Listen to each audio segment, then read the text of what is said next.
Euh, donc, je me représente, Benoît Saint-Laurent, pour ceux qui n'étaient pas là lors de la dernière séance. Aujourd'hui, on va parler de Google Ads, le deuxième webinaire. Cette fois-ci, on va parler de stratégie approfondie, puis on va aussi parler de Google Shopping. C'est quelque chose qui prend beaucoup d'importance de nos jours, la plateforme Google Shopping. Puis moi, pour l'avoir utilisé avec plusieurs clients, je sais que c'est quelque chose qui peut marcher bien pour certains types de produits définitifs.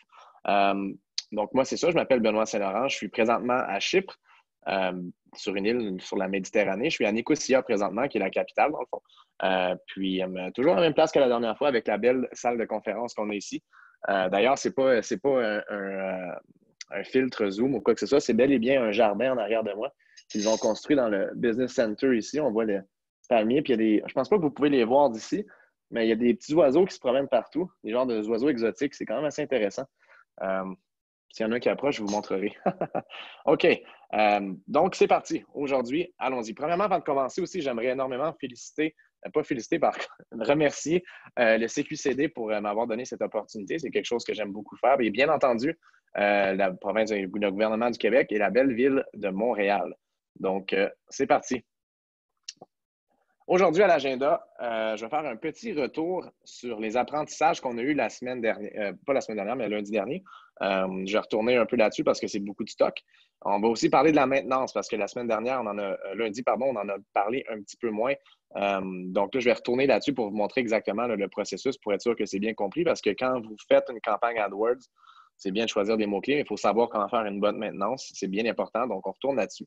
Ensuite, on va parler de stratégie de mots-clés. Je vous ai expliqué un petit peu lundi quelques différences entre différents mots-clés, les types de correspondance, on pourrait dire. On revient là-dessus avec quelques exemples de bonnes pratiques en rafale, bien sûr. Puis ensuite, on va parler de Google Shopping. Google Shopping, c'est quand même assez technique. Donc, je ne vais pas faire la création d'une campagne avec vous parce que ça requiert beaucoup de prérequis qui prennent beaucoup de temps à créer. Par contre, je vais passer à travers vous le processus de qu'est-ce que c'est bon pour qui, qu'est-ce que ça vous prend, etc. Donc, au moins, si Google Shopping peut être une bonne option pour vous, vous allez définitivement avoir assez de connaissances aujourd'hui pour le savoir. Puis finalement, on finit avec une période de questions, bien entendu, pour répondre à toutes vos questions. Une autre chose que j'aimerais rappeler aussi qui est bien importante, c'est que pendant la présentation, je ne vais pas répondre aux questions. Donc, si vous envoyez des questions dans le petit onglet Q&A ou chat, je ne pourrai malheureusement pas y répondre. En fait, je ne vais pas regarder, sinon ça va me mélanger. Donc, voilà. Alors, c'est parti. Récapitulatif. Donc là, on parle de créer une campagne AdWords avec les mots-clés, bien sûr, sur Google Search. Lorsqu'on crée une campagne sur Google Ads, juste pour se rappeler, on a 3 niveaux, rappelez-vous. On avait le niveau 1 qui est la campagne, ou les configurations de campagne. En fait, c'est là qu'on va configurer tout ça. On a ensuite les groupes d'annonces, qui est le niveau 2, puis les annonces. Le premier niveau campagne, c'est là où on détermine le budget, zone géographique, est-ce qu'on va aller au Québec, est-ce qu'on va aller juste à Montréal, etc., la langue. C'est aussi là qu'on choisit, dans le fond, les types de stratégies d'enchères. Qu'est-ce qu'on veut prioriser. Dans le fond, comme je vous ai mentionné, honnêtement, ça ne vaut pas la peine que vous passiez à travers tous les types de stratégies d'enchères pour savoir laquelle vous correspond le mieux, parce que probablement que celle qui vous correspond le mieux, c'est maximiser les clics. Parce que les autres sont un petit peu plus compliqués, ça prend un script d'installer sur le site web, etc. Donc, si vous voulez vous simplifier la vie et avoir des résultats optimaux, utilisez l'option maximiser les clics. Même moi, c'est ce que j'utilise généralement pour la plupart de mes campagnes. Lorsque vous créez une campagne dans AdWords aussi, il y en a des fois qui font cette petite erreur-là. Ne créez pas d'audience. Parce que quand vous faites du AdWords, ce n'est pas comme Facebook Ads, il faut s'en rappeler. Quand vous faites du AdWords, les gens savent déjà un peu qu'est-ce qu'ils veulent. Rappelez-vous de l'entonnoir d'achat qu'on s'était parlé. Les gens sont dans une étape où ils sont conscients de leurs besoins. Donc, c'est pour ça qu'ils vont sur les moteurs de recherche pour taper quelque chose pour peut-être éventuellement acheter.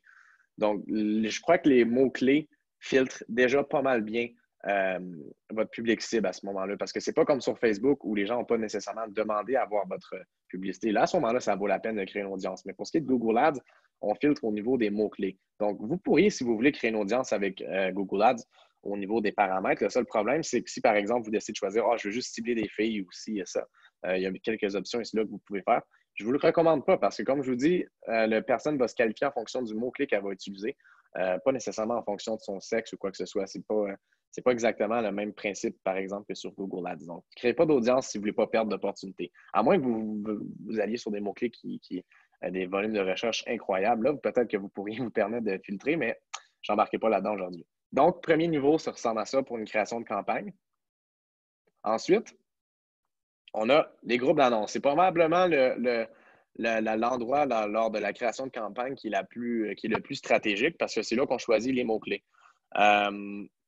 Rappelez-vous de bien séparer vos groupes d'annonces en fonction de vos services ou produits différents.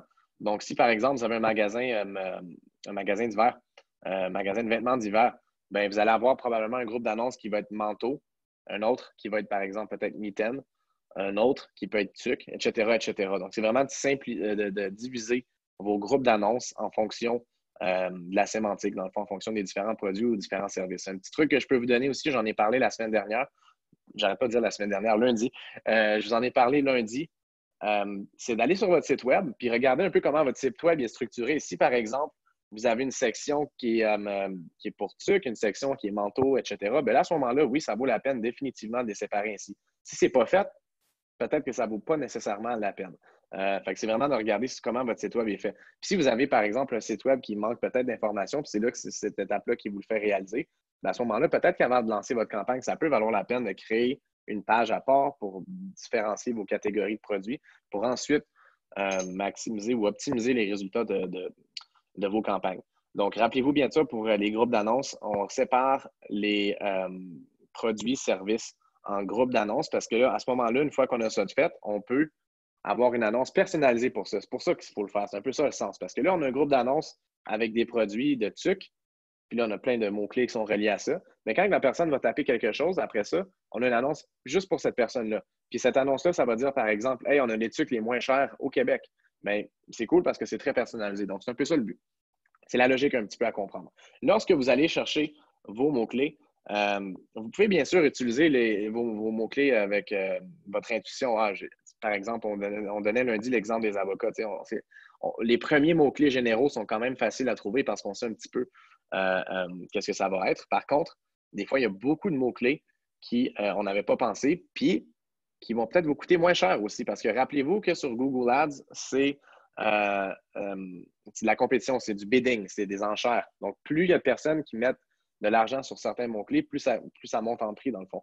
Alors, toujours bon d'utiliser Keyword Planner. C'est un outil qui est gratuit avec Google.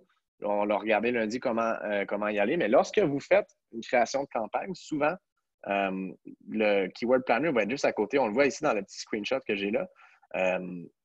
C'est dans le fond, Keyword Planner va vous donner des prévisions par rapport au coût par clic, au volume de recherche par rapport aux mots-clés que vous voulez avoir, etc.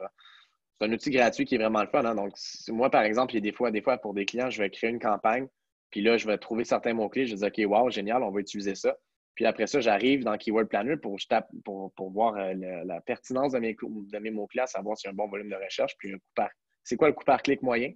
Puis c'est ça, des fois, ça me permet de réaliser que, oups, peut-être qu'il faut que je change de certains mots-clés parce qu'ils sont vraiment plus chers que je pensais. Donc, on doit changer la stratégie pour X trucs. Donc, ouais, utiliser Keyword Planner, c'est vraiment génial. Ça vous donne le volume de recherche approximatif des mots-clés que vous voulez choisir, puis aussi les coûts par clic moyens aussi. En moyenne. Je vais vous dire honnêtement, des fois, ce n'est pas toujours le cas. Là. Surtout pour les volumes de recherche, ils peuvent aussi se tromper. Là. C'est une bonne approximative quand même. Pour les coûts par clic, ça peut se ressembler. Ils vont te dire en haut de la page, ça va te coûter à peu près, puis l'autre bas de la page, ça devrait te coûter entre ça et ça. Donc, très, très, très, très, très pratique. Donc, c'est pas mal ça pour les groupes d'annonces. Keyword Planner, vous savez où aller le chercher. C'est dans les paramètres. J'ai un compte d'ouvert de toute façon. Lorsqu'on va être rendu à la maintenance, je vais ouvrir le compte, puis je vais vous montrer, je l'ai fait avant, une dernière fois, où aller pour voir votre Keyword Planner. On ne l'ouvrira pas, mais je vais vous montrer quand même. OK, là, on arrive, une fois qu'on a tout ça créé, le niveau 3, qui sont les publicités et extensions. Ce n'est pas une étape facile parce que lorsque vous créez une publicité dans Google Ads, comme vous pouvez le voir ici, on a toujours un maximum de caractères à respecter. Si vous regardez plus bas ici, titre 1, titre 2, titre 3, etc. Puis honnêtement, c'est vraiment pas facile. Des fois, ça prend un bon travail de créativité pour être capable de transformer en 30 caractères la chose de 100 caractères qu'on voulait expliquer. C'est pas facile, surtout que ça comprend les espaces en plus, si je me souviens bien. un exercice qui n'est pas facile lorsqu'on crée nos annonces. Mais si je peux vous donner un petit truc, utilisez mon template que j'ai juste ici. Je pense que c'est quelque chose qui est quand même bien prouvé et qui est simple à créer. On a dans le fond template à suivre ici.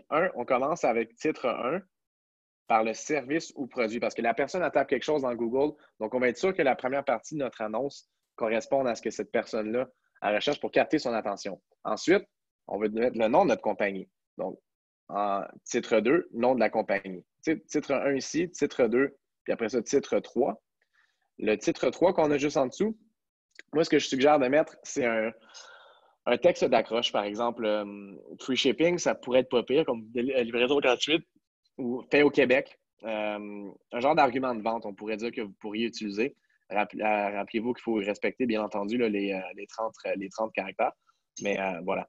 Puis ici, juste en haut, bien entendu, vous mettez votre URL de destination finale. Ça, dans le fond, c'est la landing page, la page où vous voulez envoyer les gens. Aussi simple que ça. Évidemment, lorsque vous faites une création d'annonce aussi, n'oubliez pas d'utiliser les extensions, c'est super important. Ça aussi, je vais passer à travers, je ne vais pas repasser à travers vite fait pour les créer aujourd'hui, mais je vais vous les remontrer quand même parce que c'est quelque chose qui est important.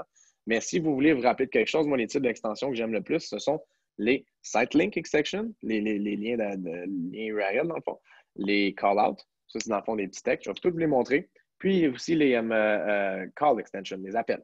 Ça, c'est bien parce que si vous avez une entreprise locale aussi, surtout, c'est super si vous prenez déjà vous avez une secrétaire qui vous avez déjà un modèle d'affaires où c'est elle qui prend tous les rendez-vous puis qui va s'occuper des leads, des clients potentiels. À ce moment-là, c'est génial. Je vois que, petite parenthèse à part, là, mais pour des campagnes, Google Ads, pour des entreprises locales qui sont peut-être moins, on pourrait dire, numérisées. Des fois, Google Ads, du moins pour les entreprises à service surtout, là, Google Ads va être vraiment, vraiment intéressant pour eux parce que tu n'as pas besoin d'avoir de vidéo pour ton annonce. On peut créer juste un texte. C'est facile à créer quand même si tu vas faire avec un professionnel ou si tu connais ça. Mais c'est quand même facile à créer. C'est en ligne instantané. Puis pour certains services et produits, ça se marie vraiment bien avec leur type de modèle d'affaires. Tu sais, par exemple, avec les numéros de téléphone, les gens sont habitués d'appeler. Les gens appellent. Après ça, boum, ça va chercher des leads intéressants. Donc, Google AdWords, c'est bien pour ça. Vous n'avez pas besoin nécessairement de beaucoup de contenu publicitaire. C'est un gros avantage de la plateforme. Donc, c'est ça. Ne pas oublier d'utiliser les extensions d'annonces. Je vais vous les montrer dans quelques instants. Mais avant, on va revenir aussi sur un concept qui est quand même vraiment, vraiment, vraiment important, qui est la maintenance. La maintenance, dans le fond, moi, ce que je fais, là, ça dépend tout le temps du budget que vous dépensez, évidemment, là, mais en termes d'approximatif, moi, j'aime bien faire une maintenance. D'habitude, mes maintenances pour les clients, je les fais une fois par semaine. Certains, une fois par mois. C'est sûr que ça dépend toujours du budget publicitaire parce que plus le budget publicitaire est élevé, plus il y a de données à analyser, on pourrait dire. Donc, ça, c'est quelque chose qui est quand même assez important. Je fais un petit rappel. N'oubliez pas que les questions, je vais les prendre seulement vers la fin, une fois que la présentation va être terminée. Sinon, c'est ça. Dans le fond, fait que je ne pourrais pas malheureusement lire ce que vous écrivez présentement, mais gardez votre question, je vais répondre à la fin. Merci. Donc, c'est ça. On revient sur la maintenance. Qu'est-ce que c'est la maintenance en gros? La première chose que je fais quand je fais une maintenance, comme je vous dis, généralement une fois par semaine, mais ça peut être aussi une fois par mois si vous avez vraiment un budget qui n'est pas élevé. Puis une autre chose aussi, c'est que la maintenance, c'est un peu comme un entonnoir, dans le sens où au début, lorsque vous créez des campagnes, il y en a beaucoup plus à faire parce que vous allez trouver les mots-clés négatifs, vous allez voir les mots-clés qui ne fonctionnent pas, etc. Fait qu'à travers le temps, votre campagne devrait être quand même assez rodée et il devrait avoir moins de maintenance à faire à travers le temps, généralement. Mais la première chose que je fais quand je vais regarder mes statistiques de campagne, je vais tout le temps regarder les statistiques au niveau des mots-clés. Je ne vais pas les regarder au niveau des annonces. En fait, c'est important de regarder les statistiques d'annonces, à savoir lesquelles performent le mieux. C'est sûr, si vous en avez, par exemple, 2 qui roulent sur la même campagne, pas de problème. Mais à ce qui est de savoir, mettons, les stats de clics, etc., j'aime bien aller regarder au niveau des mots-clics, des mots-clés. Puis aussi, une chose qui est importante qu'il faut se rappeler quand vous utilisez Google Ads, je vais vous le montrer quand on va aller sur la plateforme, mais toujours vous assurer d'utiliser la période sur laquelle vous faites votre analyse. Moi, j'utilise toujours sur le mois. Ce que je veux dire par là, c'est que si, mettons, vous choisissez dans votre calendrier une date, par exemple, qui dit hier ou peu importe, puis en tout cas, ça choisit juste une journée, bien là, vous allez avoir les résultats juste pour une journée, puis là, vous allez vous demander, est-ce qu'il y a un problème avec mon compte? Est-ce que ci, est-ce que ça? Quand vous ne voyez pas vos statistiques, puis vous pensez que ce n'est pas en ligne, regardez toujours le calendrier. Même les collègues à moi font ça, puis moi aussi. Tout le monde fait cette erreur-là. Donc, regardez le calendrier. Moi, quand je regarde mes stats de campagne, petit conseil que je peux vous donner, je les regarde généralement sur le mois. Parce que c'est bon de regarder à chaque mois un peu là, les différences à travers le temps. Vous pouvez le faire aussi sur toute la période ou peu importe, mais généralement, sur le mois, c'est pas pire. Ça permet de savoir s'il y a des choses à changer, puis l'évolution des choses. Quoi. Donc, OK, la première chose que je regarde quand je fais une statistique de campagne, quand je regarde les statistiques de campagne, pardon, c'est bien entendu le coût par clic moyen. C'est généralement ça qui est le plus important pour des campagnes en search parce que, comme mentionné lundi, les coûts par clic, des fois, peuvent être assez élevés sur Google Search si on ne fait pas attention, puis sur certains mots-clés en particulier. Donc, on peut le voir ça juste ici, CPC moyen. Puis là, après ça, on peut regarder ici comme ça, puis on voit dans le fond là, la moyenne ici. Tout dépendant de votre secteur, il n'y a pas vraiment de mots, on pourrait dire, de coûts par clic qui sont on pourrait dire, c'est sûr qu'il y a des moyennes, mais il n'y en a pas qui sont idéales. Ça dépend vraiment de votre modèle d'affaires. Si vous vendez quelque chose qui n'est pas cher, puis votre marge de profit est faible, bien à ce moment-là, vous voulez vous assurer d'avoir le coût par clic le plus faible possible, le moins cher possible. Sinon, ça va juste gruger dans vos marges. Contrairement à ça, si vous avez, mettons, une entreprise de service comme avocat, par exemple, ou médico-esthétique, ou peu importe, bien là, à ce moment-là, votre retour sur investissement est plus élevé. Fait que si vous payez 3 ou 4 pour un clic, il y a bonnes chances que ce clic-là puisse valoir beaucoup, donc c'est correct. Fait que ça va vraiment en fonction de votre modèle d'affaires. Fait que ça, c'est la première chose que je regarde, les clics, le coût par clic, à quoi ça ressemble. Si ça va en fonction de ce que j'aime à ce moment-là, soit je laisse le mot-clé allumé ou parfois, des fois, s'il n'y a pas un bon taux de clic ou si on voit que les termes de recherche utilisés pour ce mot-clé-là ne sont pas rapport, on peut mettre le petit mot-clé sur pause. Je vais vous montrer comment lorsqu'on embarque sur la plateforme. Mais sinon, c'est pas mal ça. Fait que première chose que je regarde, c'est le coût par clic. Ensuite, l'autre chose à regarder qui est vraiment importante, surtout en début de campagne, c'est le CTR. Le CTR, dans le fond, c'est le click-through rate, ce qui est dans le fond le taux de clic.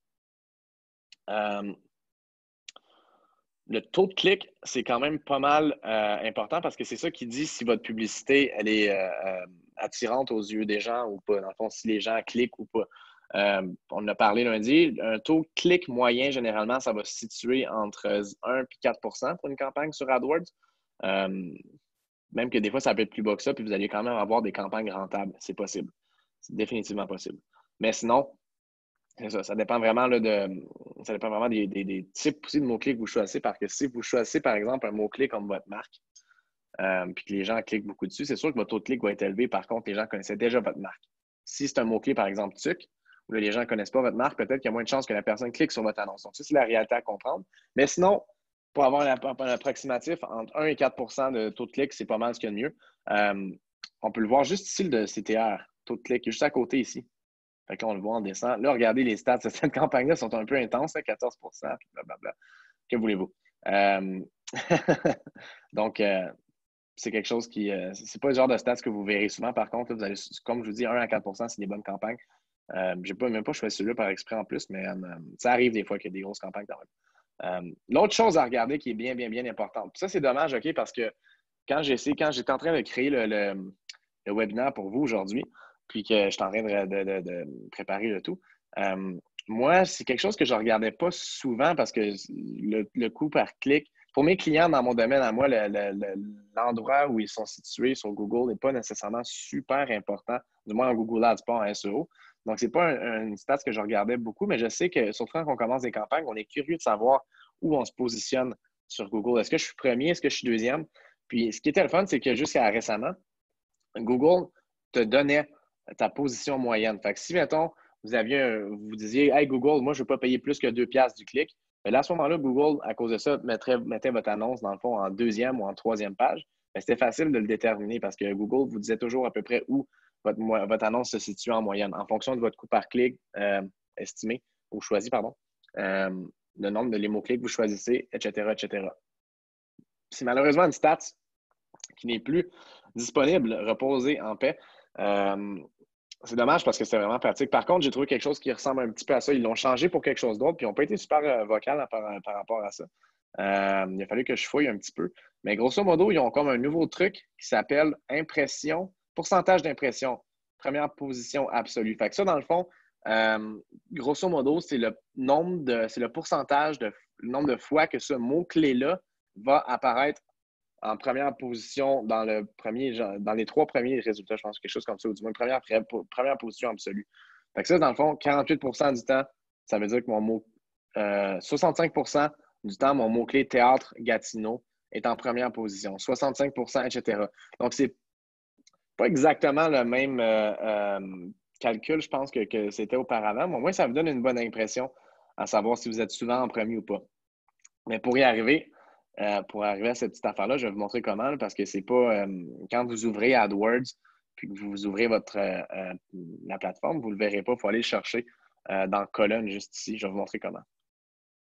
OK. Ensuite, une fois qu'on a fait ça, la chose à faire qui est quand même pas mal importante, c'est d'aller voir les termes de recherche. Ça, c'est vraiment une partie très, très, très, très importante. Une fois qu'on sait que, OK, bon, j'ai mon mot-clé X qui me coûte 4 du clic, je l'ai fermé, j'ai tel truc. Une fois qu'on a fait le ménage des mots-clés qu'on a déjà sélectionnés, là, il faut aller voir les termes de recherche. Qu'est-ce que c'est les termes de recherche? C'est ce que le monde a tapé. Il faut aller voir vos pubs. Donc, comme je disais, c'est quelque chose qui va vous permettre de savoir si vous avez choisi les bons mots-clés ou pas, ou s'il y a des petites choses à changer dans vos stratégies. Puis honnêtement, des mots-clés, les termes de recherche, ils vont en avoir plusieurs types. Vous allez voir, là, des fois, ça n'a pas rapport, mais il ne faut pas non plus partir trop fou avec ça. Mais lorsqu'on voit qu'il y en a un qui n'a pas trop rapport, ben, on le met dans les mots-clés négatifs. Qui m'amène à expliquer c'est quoi les mots-clés négatifs. Les mots-clés négatifs, c'est des mots-clés sur lesquels on ne veut pas ressortir, mais qui ont peut-être un petit lien avec les mots-clés qu'on a choisis. Mais on ne veut plus qu'ils ressortent. Par exemple, mettons, les promenades de Gatineau. Les promenades de Gatineau, c'est un centre commercial à Gatineau. Mettons qu'on crée une campagne pour les promenades Gatineau. On dit, je vais faire une campagne en Outaouais en choisissant le mot-clé les promenades. Ce qui ferait du sens. Puis après ça, on part la campagne. On ne met pas de mot-clé négatif, on laisse ça partir. Puis là, finalement, quand la campagne est partie, on va voir les termes de recherche. Puis là, on voit des affaires genre les promenades Saint-Bruno. Puis là, finalement, c'est un des mots-clés qui va chercher le plus de clics puis qui fait dépenser le plus de budget. Puis après ça, tu te dis, mais c'est où cette place-là? C'est quoi ça? Fait que là, tu vas regarder les promenades Saint-Bruno. En fait, c'est un autre centre commercial à Saint-Bruno, évidemment. Puis, ça n'a pas rapport pantoute avec ce qu'on veut faire. On ne veut pas donner de la promotion aux autres. Ce qu'on veut, c'est que les gens viennent pour nous voir, nous, à Gatineau. Donc, ce qu'il faut faire à ce moment-là, c'est le terme promenade Saint-Bruno ou juste Saint-Bruno. On les met dans les mots-clés négatifs. Comme ça, les prochaines personnes qui vont taper les mêmes termes de recherche qu'on ne voulait plus positionner dessus, on ne les verra pas. Ils ne nous verront plus. Ils ne verront plus nos annonces, donc on n'aura pas à payer pour des clics inutiles. Si je peux vous donner un bon truc aussi, quand vous faites votre maintenance, puis la première fois que vous faites les mots-clés négatifs, il y en a tout le temps quelques-uns qu'on peut rajouter rapidement aussi, qu'on sait déjà que ça va, que c'est une bonne idée. Je vais vous en donner un que tout le monde ici peut utiliser en mots-clés négatifs, ou presque, j'imagine. C'est le mot-clé qui s'appelle gratuit. Quand vous créez une campagne, généralement, ce n'est pas le genre de choses qu'on veut ressortir. Donc, mettez gratuit tout de suite dans les mots-clés négatifs, puis ça va être un bon début. Il y en a beaucoup, évidemment, comme ça, tout dépendant de votre domaine. Mais grosso modo, les mots-clés négatifs, encore une fois, c'est le principe vraiment de l'entonnoir. Quand ça commence au début, on a plus de travail à faire de ce côté-là parce qu'il y en a beaucoup à les filtrer. Mais avec le temps, évidemment, vu que tu en as sélectionné beaucoup, puis que c'est souvent les mêmes, pas que c'est toujours les mêmes mots-clés qui reviennent, mais il y a quand même une certaine tendance. Fait avec le temps, il y a moins de travail à faire de ce côté-là. Sauf que lorsque vous débutez une campagne, la maintenance pour les mots-clés négatifs, c'est quelque chose que vous pouvez faire quand vous avez 2 minutes. Sinon, une fois par semaine, au moins, ça devrait être quand même pas mal important. Donc, c'est ça, dans le fond, c'est de choisir les mots-clés sur lesquels vous ne voulez pas ressortir. Puis après ça, on les met dans les mots-clés négatifs. Vous pouvez aussi trouver des nouvelles opportunités de mots-clés. Parce que si on utilise Broad Match, vous vous rappelez Broad Match, c'est quand on ne met pas de petits signes devant nos mots. Lorsqu'on crée nos mots-clés à la deuxième section, groupe d'annonces, lorsqu'on a choisi nos mots-clés, on ne met pas de petits signes devant, comme ça, on laisse Google déterminer si on peut sortir des mots-clés qui sont similaires. Si on utilise ça, c'est le fun Broad Match parce que ça nous permet de trouver des nouvelles opportunités de mots-clés. Mais c'est sûr que de l'autre côté aussi, ça va vous donner plus de mots-clés négatifs à aller sélectionner, c'est sûr et certain. Sauf que pour commencer, ça vaut la peine. Donc là, on commence en broad match. Ça va vous permettre de voir d'autres mots-clés sur lesquels vous sortez. Puis là, mettons que vous voyez un mot-clé sur lequel que vous sortez qui fait du sens, que vous n'aviez pas sélectionné avant, mais qui est dans les termes de recherche parce que vous étiez en broad match, mais rajoutez-le dans votre campagne pour être certain de repositionner sur ce mot-clé-là dans le futur parce qu'on ne sait jamais. Donc, définitivement important à faire lorsque vous faites votre maintenance avec les termes de recherche. C'est souvent ça qui prend le plus de temps, on pourrait dire, mais qui va donner des gros résultats à long terme, c'est sûr et certain. Je vais vous montrer comment faire. On va aller mettre la main à la pâte. Regardez, n'oubliez pas ici le petit calendrier, toujours 30 jours, super important. Donc là, j'ai un compte ici qu'on va utiliser. Puis, on va faire comme si on allait faire un peu une maintenance. OK. Donc là, on a un compte ici qui s'appelle De fil en pétale. Merci en passant à ma cliente Josée Parent, que peut-être certains d'entre vous connaissent parce qu'elle est pas mal connue dans le monde entrepreneurial québécois, surtout dans le nord du Québec, que je salue d'ailleurs tout le monde s'il y a du monde qui sont dedans. Grosso modo, De fil en pétale, c'est une entreprise, dans le fond, qui c'est comme des genres comment je fais ça, des bijoux commémoratifs, dans le fond, que ce soit pour un être cher, pour vos animaux, etc. Comme quelque chose qui marchait bien, par exemple, c'est que les gens achètent un genre de petits bijoux commémoratifs où tu peux mettre des mèches de ton animal, etc. C'est ce genre de truc-là, OK? Donc là, c'est le compte qu'on va utiliser aujourd'hui pour ça. Josette a été assez gentille pour me laisser avoir accès au compte. Et de toute façon, ce n'est pas quelque chose qui est ultra stratégique parce que ce n'est pas une campagne qu'on a mis en ligne longtemps. Puis on avait un gros coût par clic quand même assez élevé. Donc, laissez-moi vous montrer ça, OK? Là, on va dire que nos campagnes sont diffusées puis qu'il n'y a pas de petit message rouge ici, juste là. On va dire que nos campagnes sont diffusées puis que c'est le temps de faire la maintenance. Là, je l'ai mis sur toute la période parce que sinon, si jamais sur ce mois-ci, on ne verra pas, on verra pas de résultat, évidemment. Donc, mais admettons qu'on a bien vérifié que dans ma période, j'avais cliqué sur le mois. Là, on continue dans mots-clés. C'est là que ça va se situer. Là, on arrive ici, on voit les mots-clés pour le réseau de recherche. Fait que ça, dans le fond, c'est les mots-clés que j'ai choisis. OK, cool. Là, on peut voir déjà que j'en avais mis sur pause. Hey, lui, je vais le mettre sur pause aussi. Vous cliquez dessus, puis après ça, vous allez sur mettre en veille. Paf. Aussi simple que cela.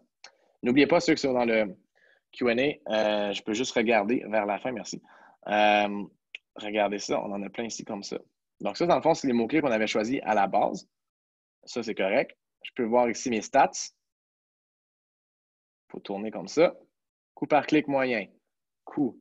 Conversion. Conversion va fonctionner seulement si votre script est installé. Donc, je ne passerai pas là-dessus aujourd'hui, mais c'est quand même important si vous faites de la vente en ligne. Là, installez le script Google si vous faites des campagnes. Very, very important.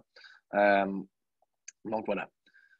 On a coût par clic moyen, coût, puis CTR, qui est à dire le taux de clic. Là, je vous avais parlé de, tu sais, sur la première page et tout, combien de fois je m'étais positionné sur la première page et tout. On peut aller voir ça en cliquant sur colonne ici. D'ailleurs, vous pouvez complètement personnaliser, si vous le voulez, comment vos stats là, sont affichés. Là. Mettons que je vais mettre les clics en avant, ou etc. Tu sais, on peut jouer avec ça.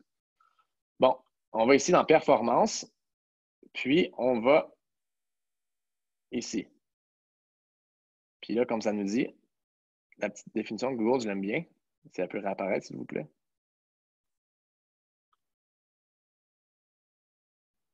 Le taux d'impression de haute page sur le réseau de recherche correspond au pourcentage de vos impressions diffusées en tant que toutes premières annonces au-dessus des résultats de recherche naturelle. C'est ça. Ce n'est pas exactement la première annonce, mais c'est la première dans la première partie, parce qu'après ça, tu as un petit bloc d'annonces. Après ça, c'est des résultats organiques, etc., etc. Donc, on clique là-dessus. On clique sur Appliquer. Et voilà. Là, ça devrait être juste ici. Quand même intéressant.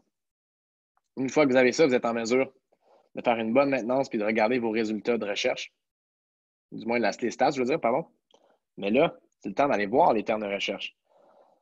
Pour ça, c'est le fun parce que c'est à la même place. Les termes de recherche, qu'est-ce que c'est? C'est des mots-clés. Donc, c'est normal que ça se situe dans la section mots-clés, évidemment. On s'en va dans mots-clés à exclure. Non, c'est pas vrai. On s'en va dans termes de recherche parce que c'est un terme de recherche.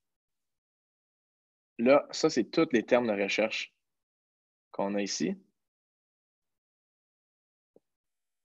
Ils sont tous là. là, une fois, moi, je passe à travers. Mettons que. Ouais, tu sais, des affaires bizarres, des fois, que vous allez voir, c'est normal. Essayez pas de comprendre. Admettons que je vais, par exemple, bracelet reliquaire. Mettons que ça, c'est pas quelque chose que je veux offrir. On clique dessus. Quand vous faites votre maintenance aussi, vous pouvez cliquer sur plusieurs en même temps. OK. Ensuite, on remonte ici et là, regardez, vous avez 3 lignes sélectionnées. Là, vous avez 2 choix dans le fond. Soit ajouter comme mot-clé. Ça, c'est dans l'exemple où si le mot-clé ne faisait pas partie de votre liste, puis finalement, ça fait du sens. Fait que là, on veut le rajouter. Là, à ce moment-là, ça vaut la peine. Ou bien, ce que vous allez faire probablement plus fréquemment, c'est ajouter comme mot-clé à exclure. Bang. Et voilà.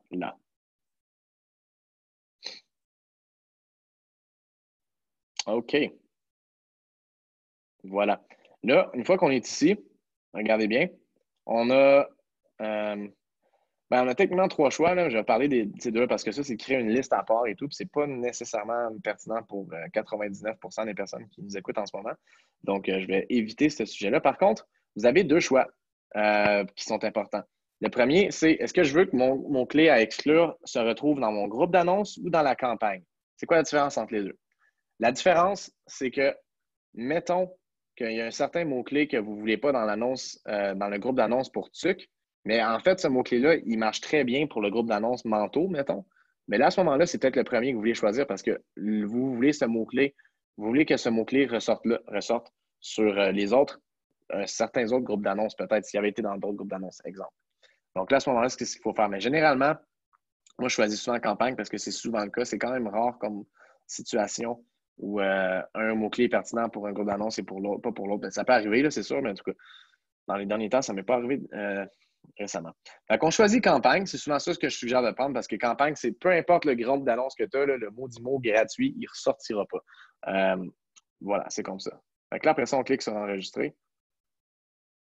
Et mesdames et messieurs, ils sont rajoutés. Là, après ça, si on veut voir notre liste de mots-clés à exclure, là, c'est dommage parce que dans ce compte-là, j'en avais pas fait de liste parce qu'on l'avait juste fait rouler là, vraiment pas longtemps, là, ce compte-là. On les a ici, les 3 en fait que je viens de rajouter. Notre liste est là. Si vous voulez en rajouter, mettons, puis s'ils ne font pas partie de votre groupe de recherche, ben voilà, on va ici. Gratuit, tiens, ça, c'est sûr qu'il va là. Comme ça, je ne vais pas sortir sur gratuit. Donc, c'est pas mal ça pour ce qui est des mots-clés à exclure. Pour ce qui est de la maintenance, en fait. Donc, quand même assez simple.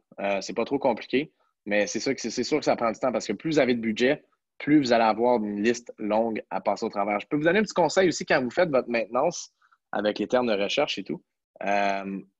Si je peux vous donner un petit truc là, parce que des fois, il y en a, là, vous allez voir, mettons, là, tu sais, si, mettons, je vais ici, là, j'en ai un clic puis une impression.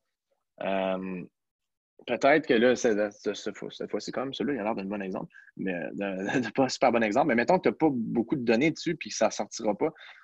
Souvent, ces termes de recherche-là, ben, ça ne vaut pas la peine non plus de passer énormément de temps là-dessus. Donc, ce que vous pouvez faire, c'est que vous cliquez sur clic ici, comme ça, en ordre croissant. Fait qu'on sait déjà, là, ceux qui vont me coûter le plus cher comme ça, je vais porter attention tout de suite à ce qui me coûte des sous. Puis ceux qui n'ont aucun clic ou qui ont juste une impression, peu importe, ben, plus tard, si effectivement il cause problème. Ça, c'est un petit truc que je vous donne par rapport à ça. D'un autre côté, si, mettons, vous voyez que éventuellement, en cours de route, vous voulez rajouter un mot-clé dans votre campagne en passant, c'est vraiment pas compliqué parce que je ne voulais pas montrer là, lundi, mais regardez. On va ici dans mot-clé, évidemment. Là, on est toujours dans le terme de recherche. Je vais dans mots-clés pour le réseau de recherche. Ça, c'est les mots-clés que j'ai choisis. Puis là, on va ici, mots-clés, mortalité. Ça, c'est le nom de l'annonce, évidemment. Puis là, je peux rajouter ce que je veux. Puis regardez, on peut même rajouter des mots-clés suggérés par Google. Évidemment, ce n'est pas les mots-clés les plus pertinents pour l'instant. Mais voilà, on peut rajouter ici un exemple, mettons, test. Puis là, après ça, une fois qu'on a ça, puis Enter, on en rajoute un autre. N'oubliez pas, si vous rajoutez des mots-clés, ne faites pas test. Ça, c'est mon premier. Benoît, ça, c'est mon deuxième. Non, jamais fait ça. Enter.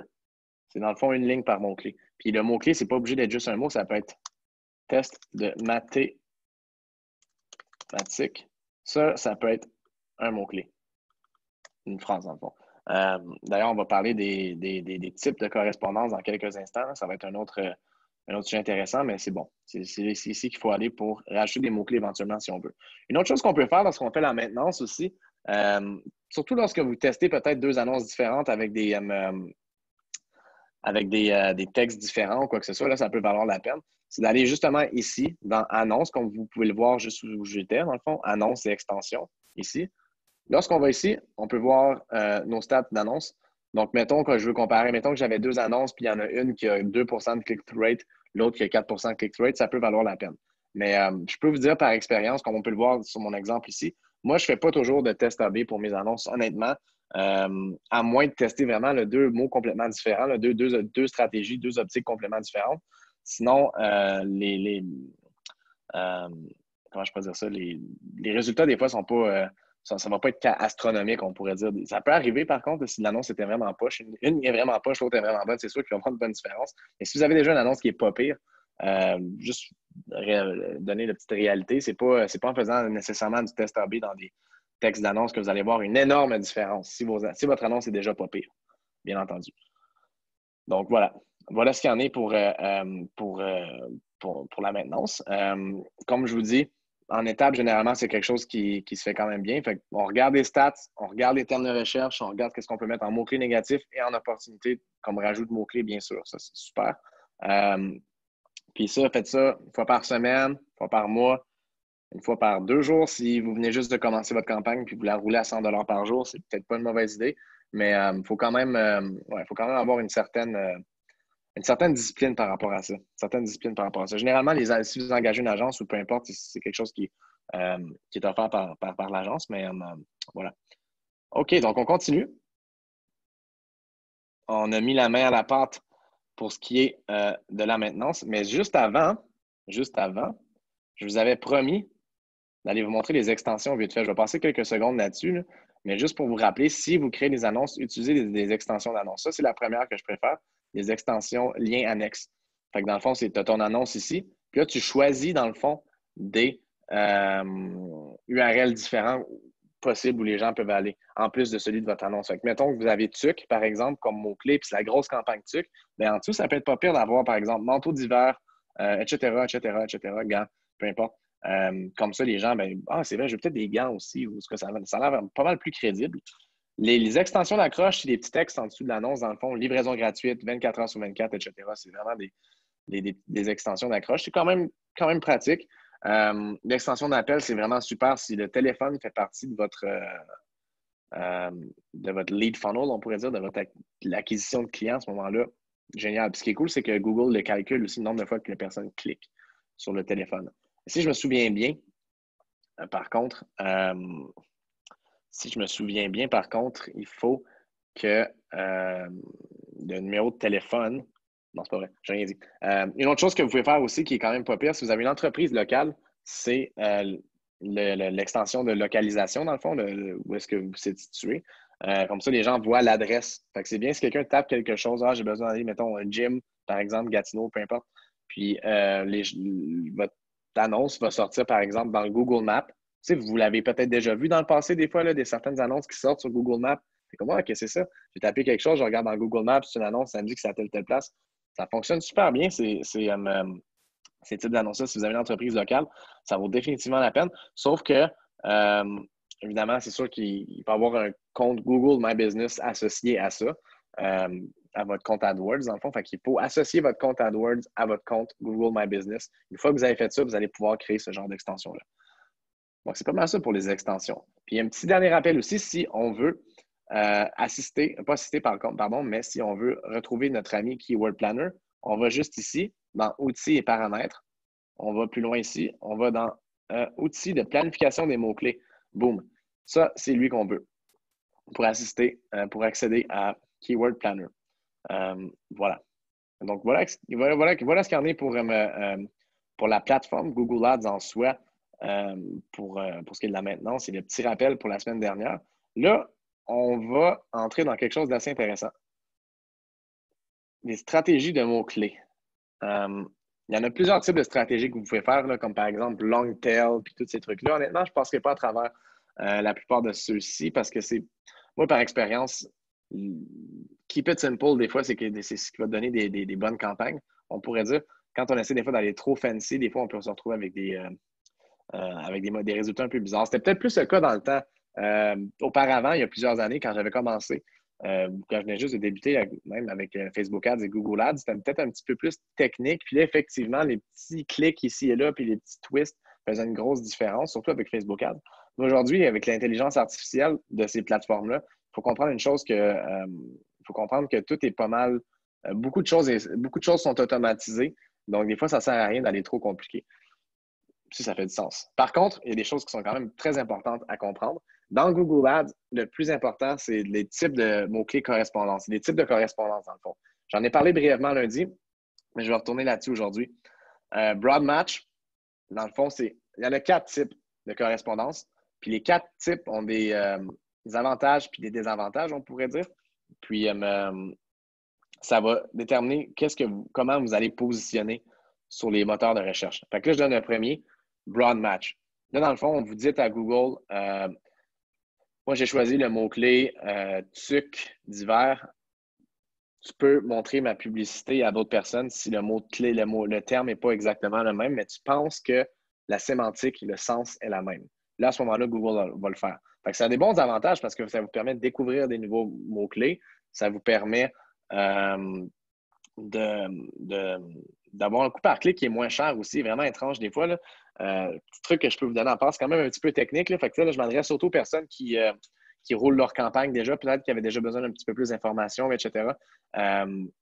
Des fois, je vais dans Keyword Planner, par exemple, puis je mets, par exemple, le Broad Modifier avec le petit plus, comme on peut le voir juste ici, versus le Broad Match. Puis des fois, je compare les coûts par clic estimés, puis il y a vraiment une grosse différence des fois. Puis quand vous utilisez des mots-clés qui sont assez nichés, on pourrait dire, à ce moment-là, généralement, les termes de recherche sur lesquels vous allez sortir, puis les termes sur lesquels Google vont vous faire ressortir, sont quand même bien similaires à ce que vous voulez. Donc, ça vaut des fois plus la peine de choisir un broad match, puis ça vous permet d'avoir un coût par clic qui est moins cher. Si vous commencez votre première campagne, si vous êtes vraiment débutant avec le tout, je vous conseille de commencer au début avec broad match pour l'instant, puis éventuellement peut-être aller avec les autres que je vais vous expliquer dans quelques instants.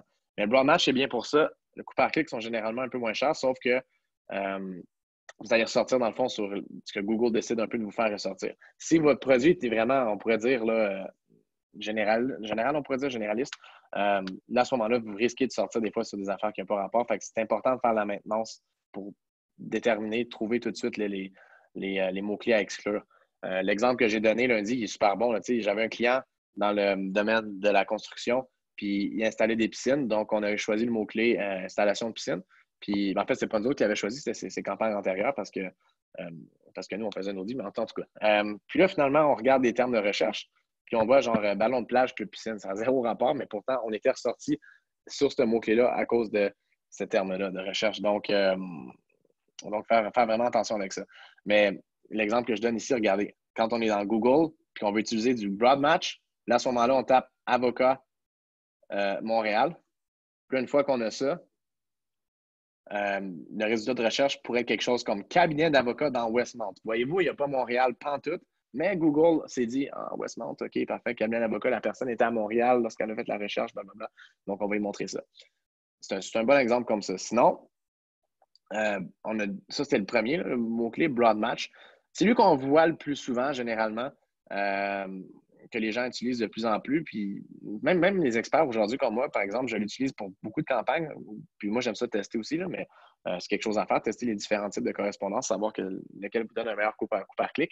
Mais définitivement bon, broad match, lorsque vous débutez, lorsque vous voulez chercher dans une optique d'aller chercher différents mots-clés, davantage d'opportunités, je pense que c'est quelque chose qui vaut la peine. Puis si vous faites du e-commerce et que vous vendez en ligne, puis vous avez le script d'installer sur le site web, c'est intéressant parce que vous allez vraiment voir qu'est-ce qui rapporte et qu'est-ce qui ne rapporte pas en termes de mots-clés. Fait que ça, c'est le premier, broad match, le plus simple. On dit à Google, même si ce n'est pas exactement le même mot-clé puis c'est fait plein de fautes, c'est pas grave, montrez-y ce que tu penses qui fait du sens. OK. Deuxième master. le broad modifier. Ça, c'est, d'après moi, d'habitude, c'est mon préféré. D'habitude, c'est dans pas mal toutes les campagnes, c'est ça que j'utilise, mais ça dépend encore. Quand c'est des domaines plus niches, je ne l'utilise pas. Ça, c'est depuis récemment, en fait, là, depuis quelques mois. Mais en tout cas, il faut changer nos stratégies des fois. J'avais remarqué que, comme je l'expliquais il y a quelques minutes, le broad match, des fois, quand vous êtes dans un domaine niche, c'est bon de garder ça parce que le coût par clic va être un petit peu moins cher. Mais sinon, broad modifier ressemble un petit peu à broad match. Là, dans cette fois-ci, comme on peut le voir ici, il faut toujours mettre un petit plus en avant de chaque mot. Même si vous mettez avocat à Montréal, bien, mettez un petit plus avant. Avocat Montréal. Boum, comme ça. Un petit plus devant chaque mot. Là, ce qui arrive, c'est qu'on dit à Google, là, je veux que ce soit exactement ces deux-là qui ressortent. Si le monde font des fautes, ça ne me dérange pas. Mais je veux que dans les termes de recherche utilisés, il y ait ces deux mots-là. S'ils ne sont pas dans le même ordre, ça ne me dérange pas. Mais il faut que ces deux-là soient là. C'est ça qu'on dit à Google. À chaque fois qu'il y a un petit plus devant, c'est là qu'on dit à Google, je veux que ce soit le même mot. Mais il peut y avoir des fautes. Puis en passant, les gens font tout le temps des fautes quand ils cherchent dans Google, moi en premier.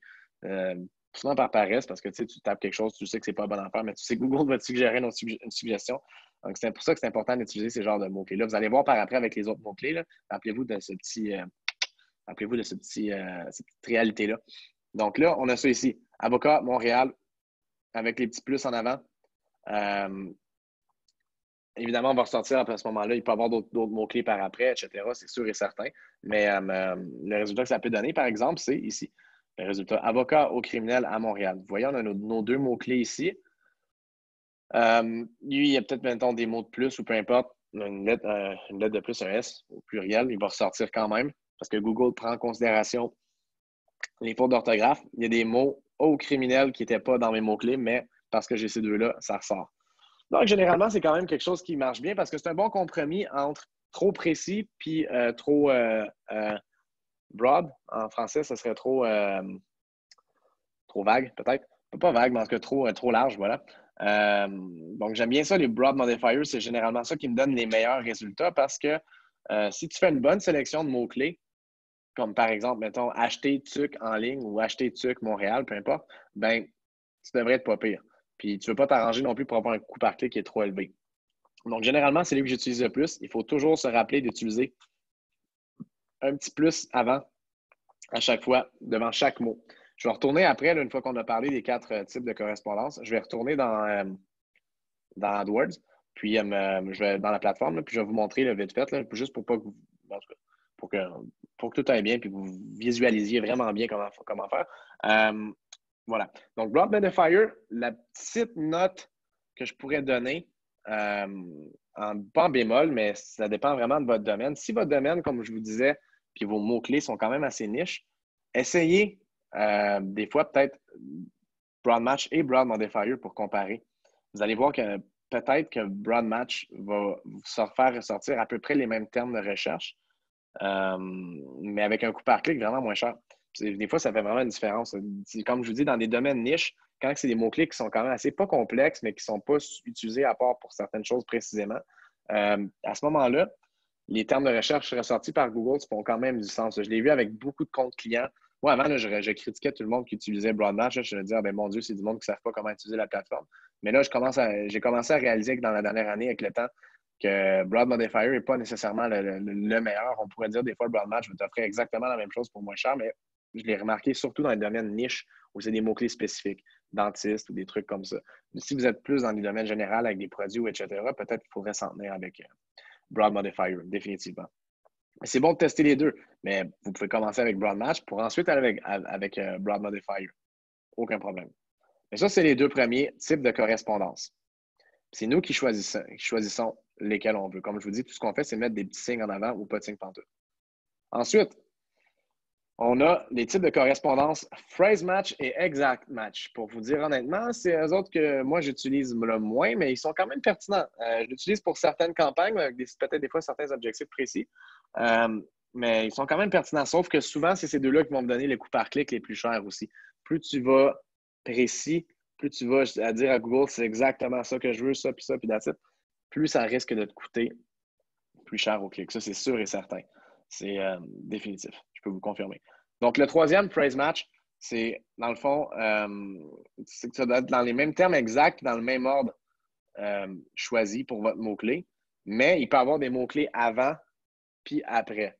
Ce que je veux dire, dans le fond, regardez l'exemple que j'ai ici, là, on met une petite guillemet comme ça. Ce qu'il faut faire pour des phrase match, c'est d'avoir une petite guillemet comme ça. Il faut mettre la guillemet au début et à la fin. Tu sais, en Broad Modifier, ce qu'il fallait faire là, pour ne pas vous mélanger, le Broad Modifier qu'on avait juste avant, là, avec les plus, lui, il faut le mettre avant chaque mot. Fait que si, mettons, j'avais avocat à Montréal, blablabla, blablabla, bien, blablabla, blablabla, aurait aussi un petit plus en avant de lui parce que c'est chacun des mots. Là, la logique est un petit peu différente parce qu'on met, dans le fond, la guillemette ici et à la fin. On ne met pas une guillemette devant chaque mot. C'est vraiment au début jusqu'à la fin. Rappelez-vous de ça, c'est quand même pas mal important. Si vous créez votre annonce, regardez exactement cet exemple-là dans les slides pour voir la différence pour être sûr, parce que si vous mettez des petites guillemets avant chaque mot, je ne suis pas sûr que votre campagne va aller loin. Il faut vraiment le mettre au début et à la fin. Puis dans le fond, si vous utilisez par exemple TUC pour hiver, dans votre résultat, vous pourrez sortir sur acheter TUC pour hiver en ligne. Ou bien le malheureux mot-clé TUC pour hiver gratuit. Fait qu'il faut avoir mis le gratuit dans les mots-clés négatifs avant de débuter vos trucs, je peux vous donner. C'est un bon exemple. Phrase match est comme ça. On met les petites guillemets avant et après. C'est quand même bon. C'est bon parce que ça va vraiment là, filtrer, on pourrait dire, le sérieux des mots-clés dans le sens où on va s'assurer vraiment. Si je choisis des mots-clés qui ont de l'allure, là, par exemple, acheter TUC ou TUC pour hiver, peu importe, ben, vous savez que ça va être une clientèle intéressée et tout. Donc, ça vaut la peine à ce moment-là de filtrer pas mal puis faire ça comme ça. Ce qui est le fun avec le phrase match, c'est que si vous avez oublié un mot comme acheter en ligne ou peu importe, ben, au moins, vous n'êtes pas pénalisé. Il peut y avoir des mots avant et après. C'est sûr que c'est un couteau à deux tranchants parce que des fois, ça peut vous donner des trucs qui n'ont pas rapport. Mais sinon, c'est pas mal ça. Phrase match, quand même pas mal bien. Comme je vous dis, je l'utilise honnêtement rarement parce que souvent, c'est dans ces types de mots-clés-là que c'est plus cher au clic, sauf que des fois, ça peut vraiment valoir la peine. Puis souvent, ce qui peut arriver aussi, je vais en parler un petit peu après, là, quand on va tout avoir fini. Des fois, on peut utiliser, mettons, on peut commencer avec du broad match. Il y a certains mots-clés, OK, cool, lui, il ressort souvent. Je vais le mettre en exact match pour voir, ou en phrase match, voir comment ça sort. Puis après ça, ben, vous pouvez comparer. Je vais vous montrer aussi quand on va arriver dans la plateforme, mais la comparaison de mots-clés peut être assez intéressante, puis clé pour des campagnes à long terme. Exact match, lui, ben, c'est simple, c'est carrément là. Oh, on a une petite erreur ici. Vous pouvez voir dans mes exemples ici. Je vous corrigerai quand on va renvoyer, dans le fond, là, la slide. Pas grave. Ce que je vais faire, c'est que je vais utiliser la plateforme tout de suite. Puis, on va regarder ça ensemble. Le exact match, c'est un petit peu comme le phrase match, sauf que lui, il n'y a même pas de mots-clés avant et après. Puis, en passant, une autre chose que je dois préciser aussi, ils doivent tous être dans les mêmes ordres. Donc, Broad Modifier avec les petits plus, c'est pas grave si tu avais achat avant ou il est en dixième ou peu importe, on s'en fout du moment qu'il soit là. Là, c'est différent. Je veux que ces mots-clés-là, tous ces mots-là, là, ces lettres-là, ce soit exactement la même chose entre ça et ça. Après, ça ne me dérange pas. Exact match, je veux que ce soit exactement ça et rien d'autre. Fait que là, le quatrième exact match, on pourrait dire le type de correspondance le plus borné, parce que c'est vraiment ça ou rien d'autre pantoute. Ça peut être vraiment bon des fois parce que ça va vous permettre de sortir. On veut pas de faire gratuit. Il y a plein de mots-clés sur lesquels je ne veux pas ressortir. Exact match, à ce moment-là, va vous donner ce que vous recherchez. Le seul problème, par contre, je peux vous le dire avec expérience, c'est qu'Exact Match, c'est souvent lui le plus cher en termes de coût par clic, tout le temps. Parce que c'est tellement précis puis tout que Google va forcément augmenter le coût par clic là-dessus. Regardez bien, on va aller voir la plateforme, puis après ça, on retourne sur la présentation. Lorsque je veux rajouter des mots-clés, je vais ici, mots-clés pour réseau de recherche, pour faire, analyse, non, terme de recherche, mots-clés pour le réseau de recherche, rajouter des mots-clés. Et voilà, regardez bien. Pour en finir avec le exact match, c'est un petit le genre de il faut que je la fasse en live pour me tromper, là, mais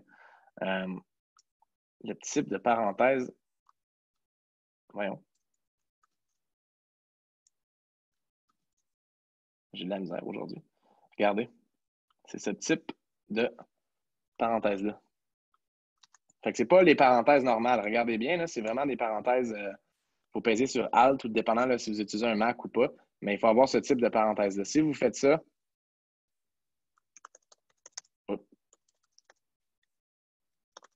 Et voilà. Si vous faites ça, achetez TUC comme ça, il ne peut pas avoir de termes qui ressortent après ni avant.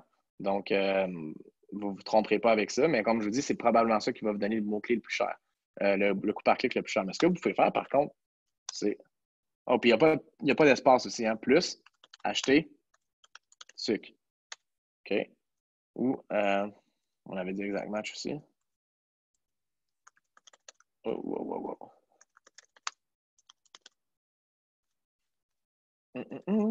Fait que là, on a dans le fond nos 4 types de mots-clés-là. Quand vous créez une campagne, il y en a des fois qui vont vraiment tester les 4 dès le début. Moi, ça dépend c'est quoi le budget que vous avez. Si vous avez un budget quand même assez élevé, allez, go for it, allez-y, c'est une bonne idée. Mais si vous avez un budget plus restreint, commencez avec Broad Match au début, puis portez bonne attention aux termes de recherche utilisés, puis ça va vous permettre d'avoir des nouvelles opportunités. Comme ça, ben, au moins, vous ne dépenserez pas votre budget sur un seul mot-clé seulement. Parce que le problème, c'est que si on utilise tout ça, le budget est séparé entre eux autres. Donc, mettons que celui-là, le premier, acheté dessus, qui était 7 du clic, puis que votre budget, mettons, était de 20 par jour, bien, la moitié du budget presque a été dépensé juste pour un clic qui peut-être n'a même pas converti. C'est pour ça que c'est bon de commencer au début avec du broad match, avoir le coût par clic le moins cher possible, d'amener du trafic, puis voir qu'est-ce qui marche et qu'est-ce qui ne marche pas et s'ajuster en cours de route. J'espère que c'est clair pour les termes de recherche pour vous. Là. On en a 4 en ordre, dans le fond, là, on pourrait dire de précision ou du moins de sélectivité. Tu as le broad match où on peut sortir sur à peu près n'importe quoi, mais quand même, on dit à Google, s'il vous plaît, faites attention. On a le broad modifier où on sort sur les mots-clés qu'on a utilisés, possiblement avec des fautes, sans ordre précis, c'est pas grave. On parle de lui juste ici. Puis s'il y a des mots avant, puis après, puis même entre, ne dérange pas. Phrase match, là, cette fois-ci, du moment qu'on a les mots entre les guillemets, pas de problème. Ce qui est avant et après, on s'en fout. Puis le exact match, là, c'est genre, c'est ça, puis that's it. Rien d'autre. Lui, comme je vous dis, coup par clic un peu plus cher. Mais si vous essayez, honnêtement, là, si vous voulez faire des tests dès le début pour comparer, moi, si je peux vous donner un petit conseil, ce serait comparer, mettons, Broad Match puis peut-être Broad Modifier. Ce seraient les deux plus importants à comparer au début. Et voilà. Donc, ça ressemble à ça pas mal pour les types de correspondance de recherche. Comme je vous dis, c'est un petit peu technique, mais n'oubliez pas, il faut mettre les guillemets si vous utilisez ça, les petits plus devant chaque mot si vous utilisez Broad Modifier. Mais sinon, si vous ne voulez pas vous casser le basic, commencez avec du Broad Match. Surtout si vous êtes dans un domaine plus niche, vous allez probablement juste vouloir regarder Broad Match parce que les termes sur lesquels vous allez ressortir ne seront pas trop par rapport parce que c'est une sémantique des sujets quand même assez niche. Fait que c'est plus difficile à ce moment-là de Google de dire je vais faire sortir sur marteau ou sur telle affaire. Non, c'est pas dans le même univers. Fait que Google est comme OK, montrez les pubs à ça, puis c'est tout. Ça ressemble un petit peu à ça. Voilà. OK, on continue. Comme je vous dis, on a du temps à la fin là, pour les questions. Fait que c'est des questions par rapport à ça, vous n'hésiterez pas de me revenir là-dessus. Puis je vais pouvoir vous répondre. All right, une autre chose qu'on peut faire aussi, qui est quand même intéressante, qui peut donner des résultats intéressants, des résultats le fun. Souvent, chez les entrepreneurs, pas chez les entrepreneurs, mais chez certains de mes clients, c'est quelque chose que je me fais souvent suggérer de faire. Ils sont comme, peux-tu mettre de l'argent sur les mots-clés de mes compétiteurs? Tu sais, tout le monde aime ça faire ça. Puis un peu sur le genre des autres, des compétiteurs du moins. C'est une bonne idée de le faire des fois. Des fois, c'est pas une bonne idée. J'en parler un petit peu parce que c'est quelque chose que je me fais demander beaucoup. Puis je vais vous dire quand le faire, quand pas le faire, peut-être. Mais puis comment le faire surtout. Ça, c'est important. OK, fait que la première chose que je vous suggère de faire, c'est que si vous voulez effectivement faire une campagne en visant les mots-clés de vos compétiteurs, parce que mettons que vous en avez plusieurs, puis vous voulez positionner sur leurs mots-clés, vous avez par exemple un gym. L'exemple du gym est vraiment bon en fait. Vous avez un gym, mettons, à Pointe-Calumet ou je ne sais pas. Puis, il y a beaucoup de compétitions dans ce coin-là. Je veux faire une campagne juste avec les mots-clés des compétiteurs, avec un message personnalisé juste pour eux. L'exemple que j'ai mis ici est super aussi d'ailleurs. C'est un bon exemple. Quelqu'un va taper Spotify. Qu'est-ce qu'on voit plus bas? C'est musique Amazon. Puis si on allait plus bas, on allait voir Apple Music aussi, etc. Donc, c'est quelque chose qui se fait couramment. Ça peut être effectivement une bonne idée, mais il faut faire attention. Il faut faire vraiment attention. Parce que quand vous utilisez les mots-clés des compétiteurs, premièrement, ça va être plus cher du clic. Forcément. Je peux vous le confirmer. C'est souvent ça qui arrive. Puis là, quand je dis plus cher du clic, c'est comparativement, mettons, à vos autres campagnes normales. Vous allez voir que celle-là, des fois, le clic est un peu plus cher. Moi, ce que je fais quand je fais une campagne compétition, je la mets tout le temps à part. Je ne la mets pas dans une campagne avec mes mots-clés originales ou whatever. Je fais vraiment là, une campagne à part avec un budget à part parce que moi, je l'avais remarqué, c'est quelque chose où les mots-clés étaient quand même pas mal élevés. Puis en termes de coût par clic, puis ça convertit pas toujours aussi. On peut penser que mon produit est meilleur que la compétition, il va arriver sur mon site web, il pensait qu'il va avoir ça, il va avoir mieux, il va l'acheter, c'est sûr. C'est pas toujours aussi simple que ça. Rappelez-vous une chose aussi ça revient à ça encore une fois, ça revient à la logique de Google Ads en search. Les gens tapent quelque chose sur le moteur de recherche, ils savent qu'ils ont un besoin, c'est génial, tu n'as pas besoin de les éduquer. Par contre, le désavantage à ça, c'est qu'ils savent qu'est-ce qu'ils veulent aussi, la plupart du temps. Pas toujours, hein? Mais il y a une petite idée de qu'est-ce qu'ils veulent. Donc, si la personne a tapé le nom du compétiteur parce que c'est ça qu'elle voulait, puis elle va sur ton site web, puis elle n'a pas trouvé ce qu'elle voulait, puis elle ne va rien acheter, c'est normal. Ça arrive assez souvent. Donc, il faut quand même utiliser ça avec un peu de parcimonie. Du moins, si vous faites une campagne avec les mots-clés des compétiteurs, assurez-vous d'utiliser, de faire une bonne maintenance, de regarder les coûts par clic, puis si c'est du e-commerce que vous faites en ligne, regardez les conversions, est-ce que ça va vraiment chercher? Ça, c'est ce qui est vraiment important. Mais sinon, c'est une super bonne idée de le faire. Vous pouvez choisir comme les noms des compétiteurs, le nom de leurs produits des fois. Puis là, ce qui est intéressant, c'est que lorsque vous faites une campagne juste compétition seulement, vous pouvez vous amuser à avoir un message personnalisé, peut-être un petit peu plus agressif envers les compétiteurs, on pourrait dire. C'est vraiment axé sur, regarde, je sais que ce n'est pas ça que tu cherches en ce moment, là. Tu cherches mon compétiteur, mais je suis meilleur parce que j'ai ça. Si vous gardez cette logique-là en tête, vous allez pouvoir créer une annonce intéressante, attirer l'attention, puis dire, OK, lui, il a ça, je ne savais pas, mais mon compétiteur, ça garantit il y a 1 an. Puis lui, dans son annonce, c'est marqué 2 ans. C'est qui, lui? Je vais cliquer là-dessus. Faites ça de façon vraiment stratégique. Assurez-vous, dans le fond, ce que je veux dire, c'est assurez-vous de mettre votre positionnement, de bien mettre votre positionnement dans votre annonce, bien le déterminer puis le mettre de l'avant parce que ça va vous aider pour beaucoup. Une autre chose que vous pouvez faire aussi avec la compétition, là, tout ce qui est relié compétition et tout, vous pouvez utiliser Keyword Planner, mettre le site web de votre compétiteur, puis ça va vous donner dans le fond des mots-clés qu'il y a probablement sur son site web, puis ou sinon des mots-clés que le monde tape pour aller sur son site web. Si vous allez un peu plus loin, là, mettons que vous avez du gros budget AdWords, puis c'est quelque chose qui est vraiment important pour obtenir des clients ou des ventes, peu importe. Le logiciel SEMrush est vraiment le fun. C'est pas mal un de mes préférés. Il y en a plusieurs. Tu as Ahrefs, tu as SEMrush, tu as Moz, blablabla. Mais pour du PPC, SEMrush, c'est pas mal mon préféré. Puis il est quand même assez friendly user. C'est quand même assez simple. Puis là, c'est intéressant parce que je ne vais pas vous le montrer parce que c'est pas le but aujourd'hui de passer au travers SEMrush. Sauf que ce que je peux vous dire qui est intéressant avec la plateforme que vous pouvez faire, c'est d'aller chercher les termes de recherche que les gens tapent pour arriver sur les mots-clés de vos compétiteurs, puis les volumes de recherche associés à ça. Puis ces volumes de recherche-là sont plus précis un petit peu que sur Google, l'outil gratuit. Puis ça vous le donne, vous pouvez voir tous les termes de recherche utilisés. C'est un bon approximatif quand même, mais ça vous donne les termes de recherche utilisés par vos compétiteurs. Puis vous pouvez à ce moment-là voir les volumes aussi. Fait que vous êtes comme, ah, bon Dieu, je ne savais pas qu'il avait utilisé ça, ce terme-là, je vais le mettre sur mon site web, mais aussi dans ma campagne. Vous pouvez aussi aller voir les campagnes qu'ils font à une certaine mesure. Parce que une petite affaire, si vous utilisez SEMrush, si le site web n'a pas beaucoup de trafic, il y a des bonnes chances que SEMrush ne puisse pas obtenir beaucoup de données sur votre client. Donc, il faut prendre ça avec parcimonie. Mais c'est quand même un super bon outil. Puis le petit fait inusité super, super drôle. SEMrush, un des quartiers généraux, parce qu'il y en a un peu partout à travers le monde, mais un des plus importants est ici à Limassol où j'habite. C'est genre 2 minutes de marche de chez nous. Fait que chaque jour que je sors, je vois le logo SEMrush à côté. Je trouve ça quand même drôle. Je les vois à l'épicerie aussi, les personnes qui travaillent là. En tout cas, vraiment un bon outil. Puis vous avez un 14 jours gratuit si vous l'utilisez. Honnêtement, pour ce que vous avez à faire, si vous voulez juste aller chercher les mots-clics de vos compétiteurs sur leur site web, ce que le monde a tapé pour aller voir leur pub, puis peut-être leur publicité qui ont été mises en ligne, vous en allez avoir assez avec 14 jours. Après ça, probablement pas besoin de prendre la version payante, qui est quand même assez élevée. Donc, mais encore une fois, c'est sûr que c'est très bon aussi. OK. Donc, c'était pas mal ça pour ce qui est de la compétition et mots-clés. J'espère que j'ai bien fait le tour pour vous là-dessus. À utiliser avec parcimonie. Si je fais un petit recap là-dessus, là, regardez bien les coûts par clic parce que quand c'est des clics avec les termes de compétition, ça coûte toujours un peu plus cher. Pourquoi? Parce que le mot-clé n'est pas sur votre site web, il n'est pas sur votre annonce, etc. Ah oui, dernière petite chose aussi par rapport au mot-clé, c'est probablement une question que quelqu'un voudra me poser. Il y en a certains mots-clés qu'on ne peut pas utiliser des compétiteurs s'il y a un trademark dessus. Là, à ce moment-là, vous ne pouvez pas l'utiliser. Mais ça, honnêtement, moi, dans ma vie, je ne pense pas que ça m'est arrivé. Peut-être une fois dans le passé, peut-être 2, 3 fois là, où je ne pouvais pas utiliser. Oui, effectivement, ça m'est arrivé à quelques reprises, en fait, quand je pense, parce que je travaille dans le médico-esthétique beaucoup, avec des clients dans le médico-esthétique, puis il y a beaucoup de mots-clés.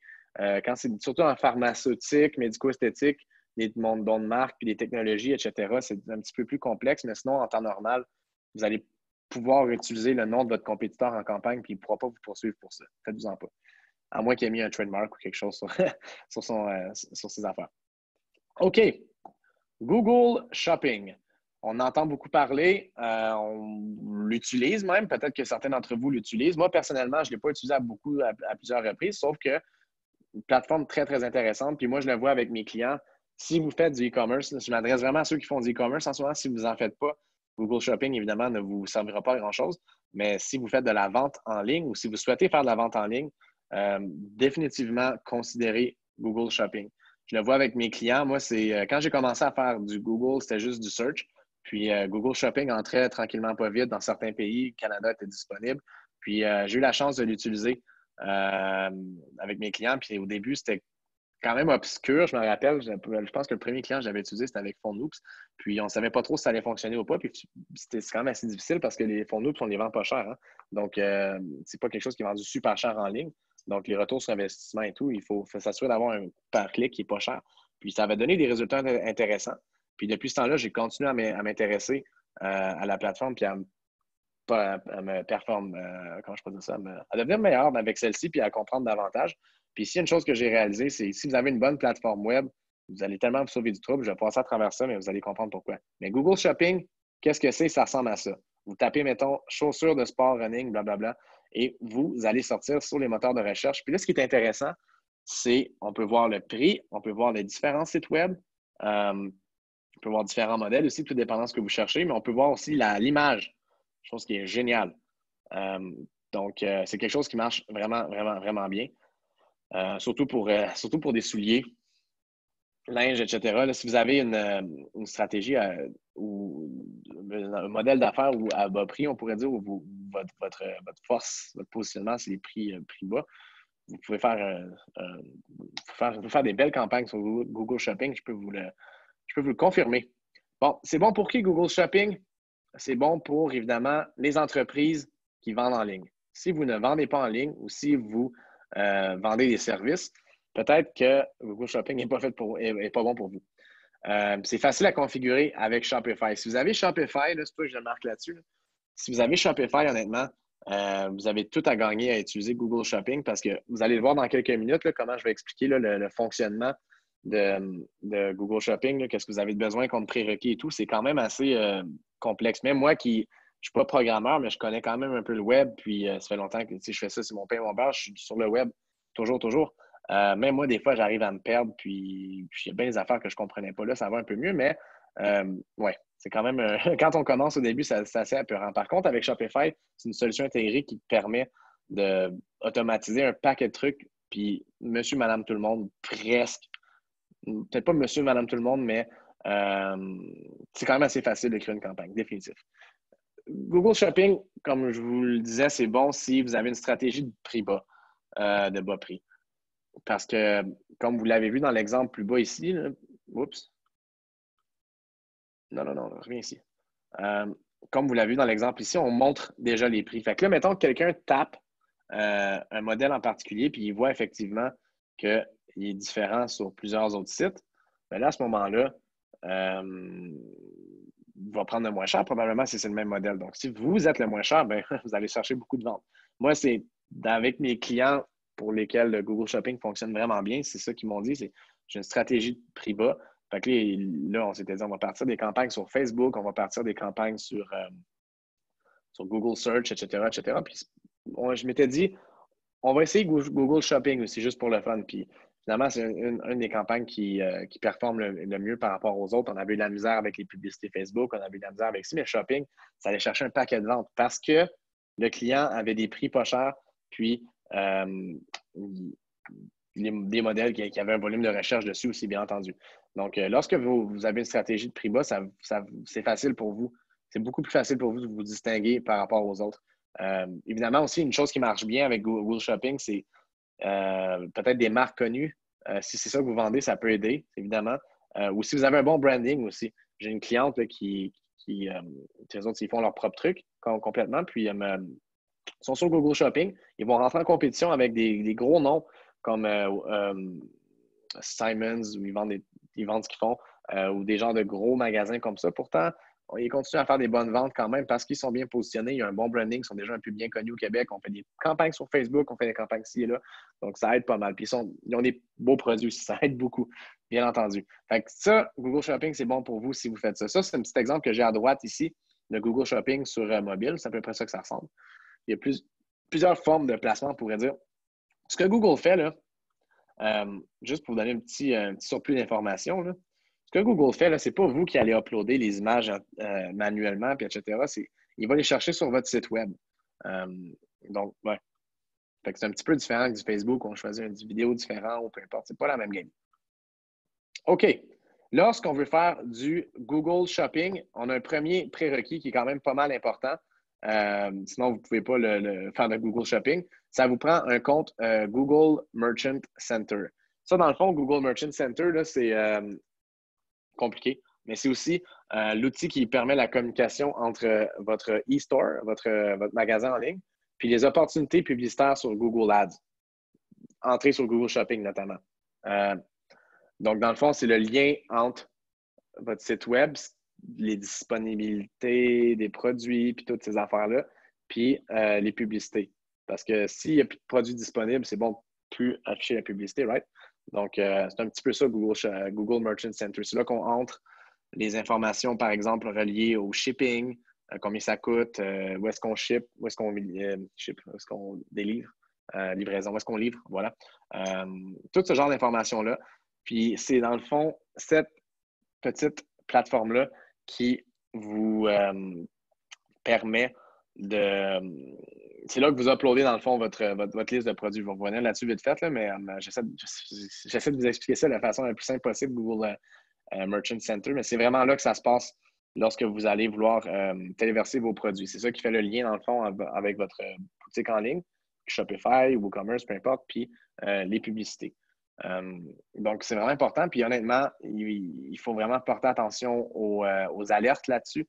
Il faut porter attention à tout ce genre de petites affaires-là parce que s'il y a un problème technique sur la plateforme, bien, vos annonces ne sont pas en ligne. Puis des fois, c'est niaiseux, c'est juste une petite virgule de trop, peu importe. Fait qu'il faut faire vraiment, vraiment attention. C'est là qu'on téléverse nos fiches produits puis qu'on remplit certaines informations essentielles, comme je le disais. Regardez bien. Ça, c'est un feed. Donc, dans le fond, c'est sur Google Merchant Center qu'on va créer le feed, dans le fond, qu'on va le chercher. Pas nécessairement le créer, mais qu'on va le chercher. Qu'on va faire le lien entre le feed. C'est le feed qui fait le lien, dans le fond, entre Google Merchant Center et votre site web. Ben, je vous dis, c'est quand même assez. Ça peut paraître quand même complexe là, quand je l'explique, mais ça, c'est un feed. C'est le fichier qui contient votre liste de produits, le nombre d'items, blablabla, blablabla. C'est tout là-dessus. Le prix, disponibilité, conditions. Parce qu'il y a tout un paquet de trucs à remplir. Là, je vous montre cet exemple-là. Là, honnêtement, j'espère que ça ne vous arrivera pas et que vous n'aurez pas à faire une fiche de A à Z comme ça parce que ça va être vraiment long. Mais un feed, ça se crée généralement, puis ça se gère aussi généralement soit manuellement ou automatiquement avec Google Sheets ou ben non, de façon plus ou moins automatique en fonction de votre plateforme web. Fait que, dans le fond, c'est ça. Il faut que ce fichier-là soit placé quelque part, soit sur votre site web ou dans les serveurs de Google pour qu'il y ait toujours une communication. Comme ça, si tu changes quelque chose, ça va changer, puis les publicités, etc., vont s'updater en fonction des changements. Ça, c'est vraiment la façon manuelle avec le fichier Excel comme ça. Moi, je ne l'ai jamais fait comme ça. Si vous avez des questions par rapport à ça, malheureusement, je ne pourrais pas répondre parce que ce n'est pas quelque chose que je touche quand c'est des trucs comme ça. Par contre, la chance que j'ai, c'est que tous les clients avec lesquels j'ai travaillé, qui utilisaient dans le fond Google Shopping, il y avait des plateformes soit comme WordPress avec WooCommerce ou Shopify, BigCommerce, etc. D'ailleurs, ça m'en revient à vous expliquer un petit peu qu'est-ce qu'il y en est par rapport à ça. Les plateformes idéales intégrées, on pourrait dire, pour Google Shopping, ceux que je vous conseille vraiment, si vous avez ça, c'est Shopify en premier. Tout ce que vous avez à faire, c'est fou, là, c'est lorsque vous allez dans Shopify, vous entrez le numéro de compte dans le fond du produit. Pas du produit, excusez, mais du compte Google Merchant Center.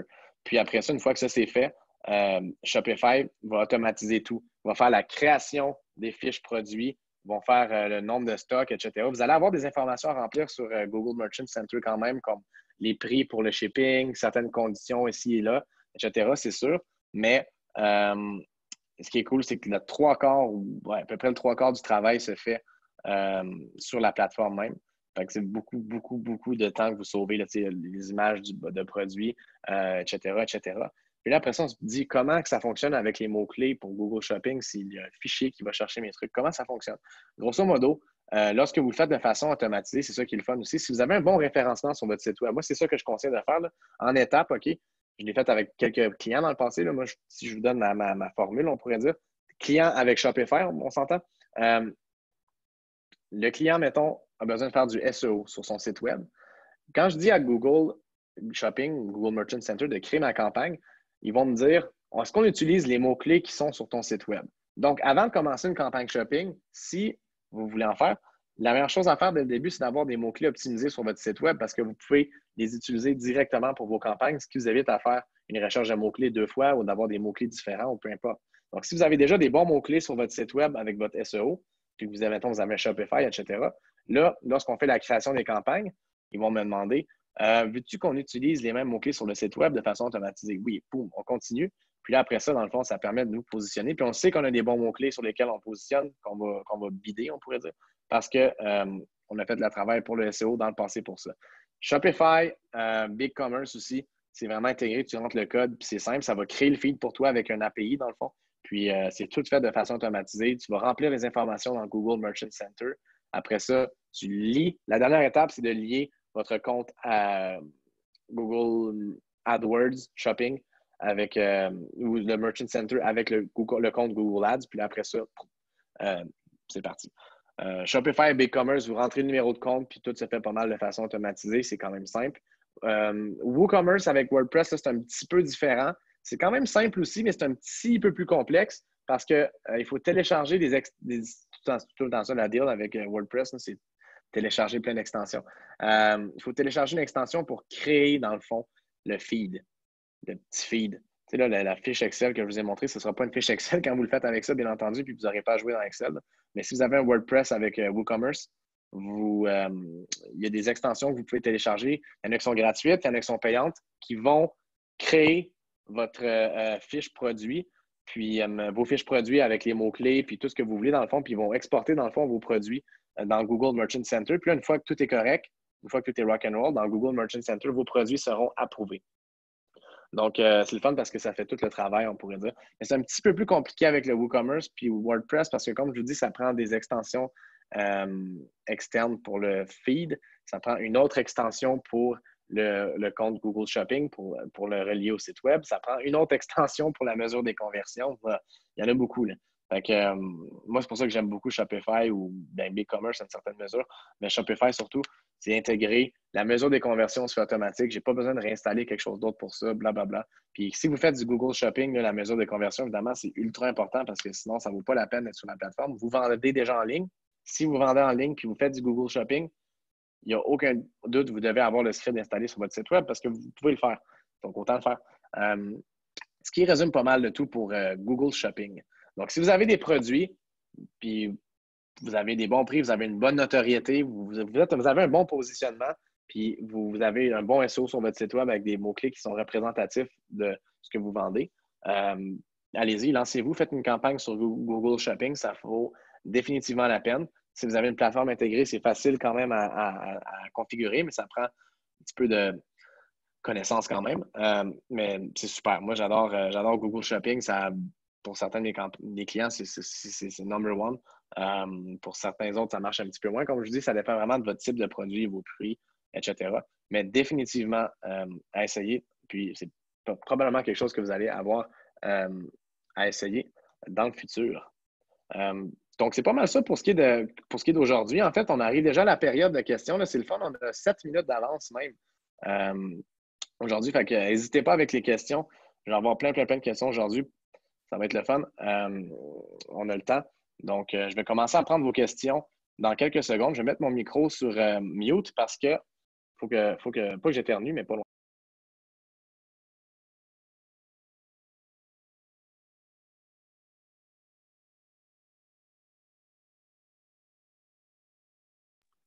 OK, je suis de retour et je m'en viens prendre vos questions.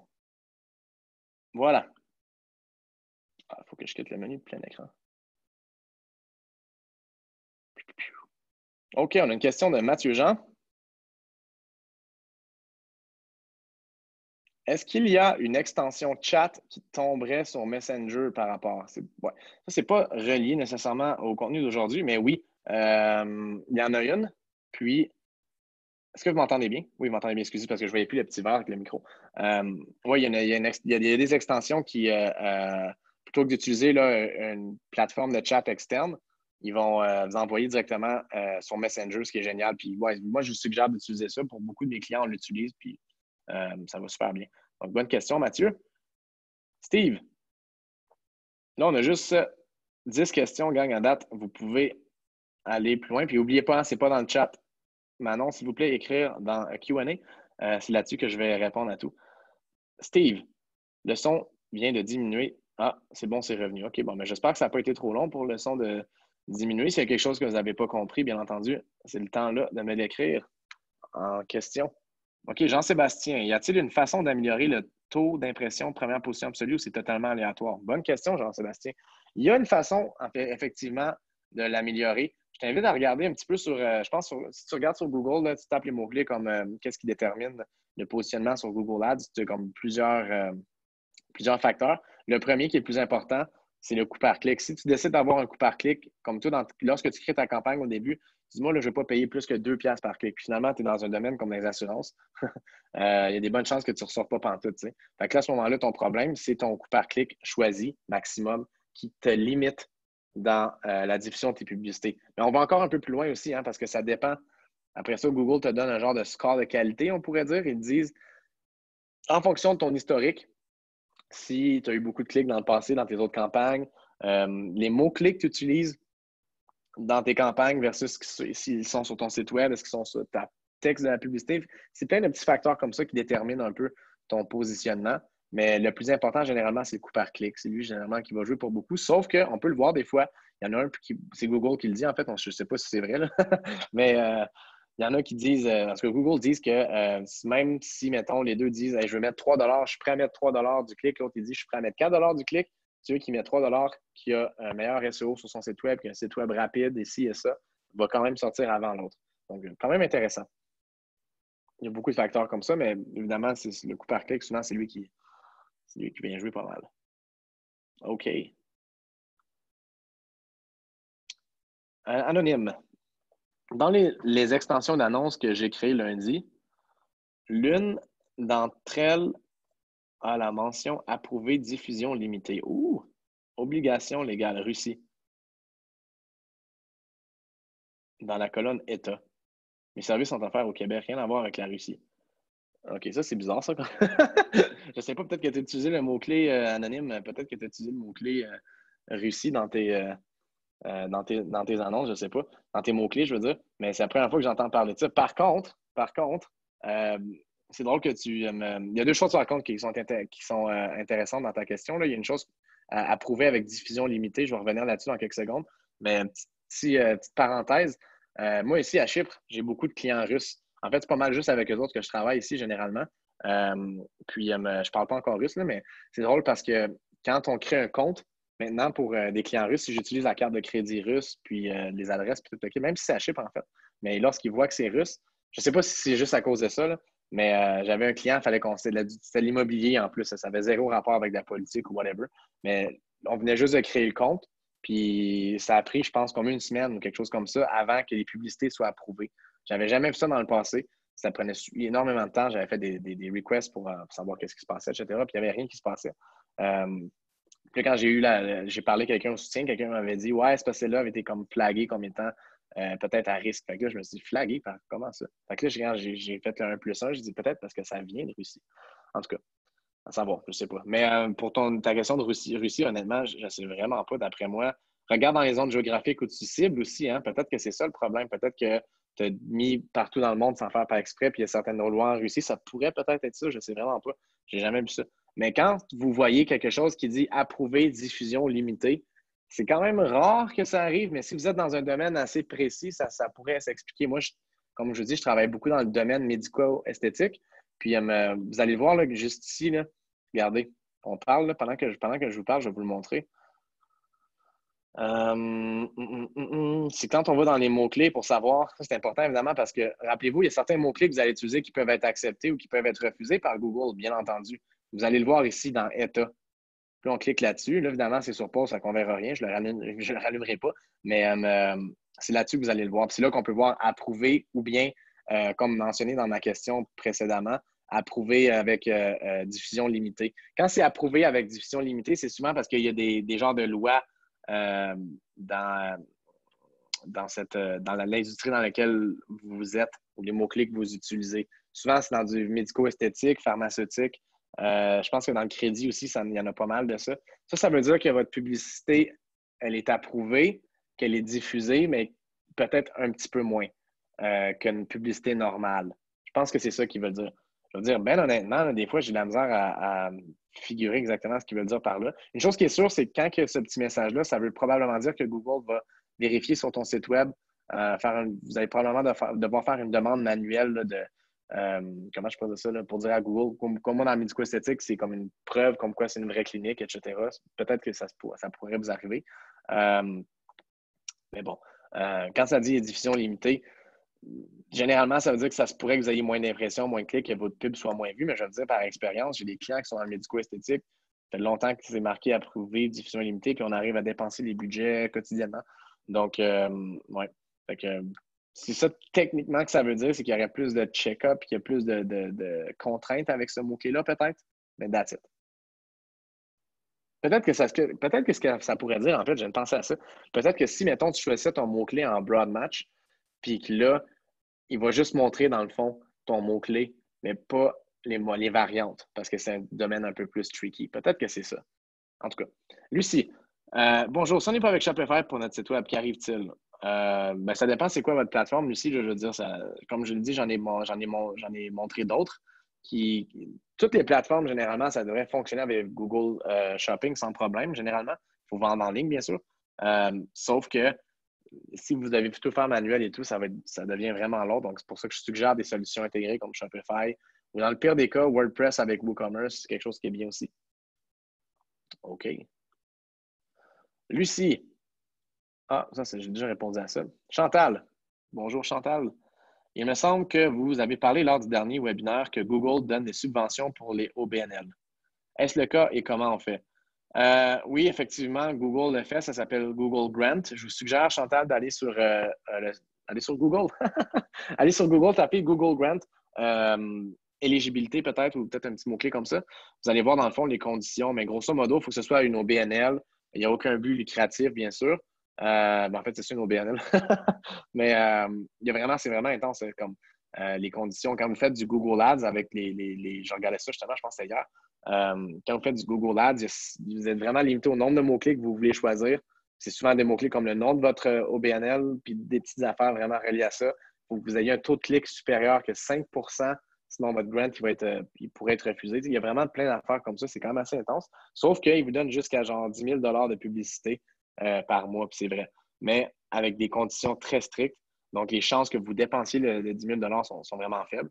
Impossible peut-être, mais ceci étant dit. Allez tapez sur Google, parce que je pourrais vous en parler plus longtemps, là, mais je ne suis pas un expert, on pourrait dire, dans cette niche-là de OBNL. Donc, le processus, puis tout, je l'ai fait à quelques reprises, mais je ne suis pas un kingpin là-dedans. Mais par expérience, je sais qu'il y a beaucoup de conditions. Je vous invite à aller regarder avant de voir si vous êtes éligible ou pas avant de faire les demandes. Parce qu'il faut en plus faire une demande à TechSoup, etc. En tout cas, c'est un long processus. Mathieu, Jean, est-ce qu'il y a des frais attachés à Google Shopping? Non. À part, évidemment, il y a des frais publicitaires. Là. Si vous faites de la Google Shopping, généralement, vous pouvez être sur la plateforme Google Shopping gratuitement, il n'y a pas de problème. Mais avec publicité, lorsque vos pubs sont affichés en premier, là, il faut payer comme avec Google Ads par clic, dans le fond. OK. Pourrais-tu. Ah, Anonymous, je ne connais pas les extensions requises Google Shopping avec WooCommerce. Là. Je veux dire, je ne suis pas programmeur. Là. Je l'ai fait avec un client. On l'a fait ensemble, en fait.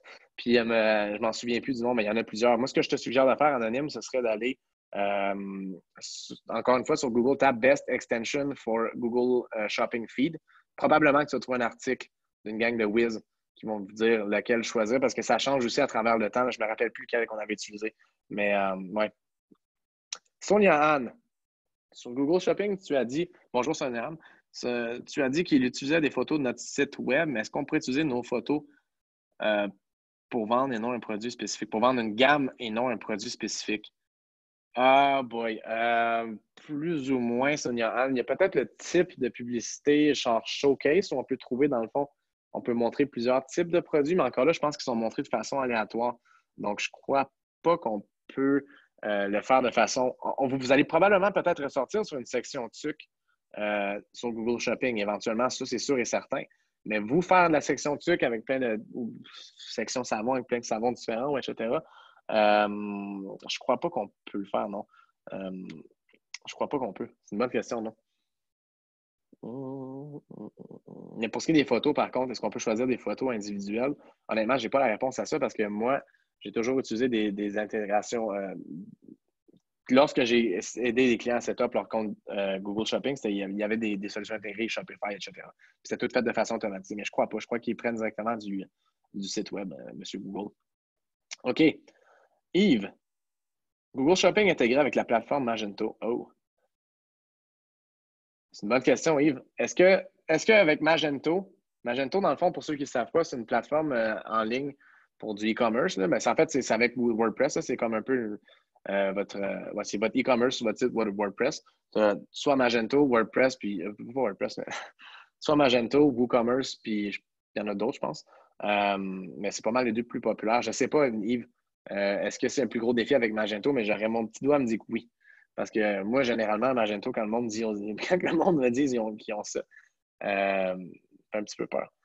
Euh, mais ça dépend, je pense que là, c'est pas mal mieux, sauf que par expérience, il me semble que c'est quand même assez plus compliqué avec Magento. En tout cas, moi, pour toutes les autres affaires que j'ai eu à faire avec Magento, c'était tout le temps plus compliqué. Mais c'est probablement faisable. Mais j'ai malheureusement pas la réponse pour vous. Habib, tu peux nous laisser tes coordonnées, bien sûr. Je vais vous faire ça à la fin à la fin lorsqu'on aura plus de questions, mais juste petit rapidement, vite fait, maestro@benoîtsaint-laurent.com. Je vais vous montrer la page à la fin, faites-vous-en pas, où on voit mon adresse courriel. Mais oui, définitivement que je vais vous laisser mes coordonnées.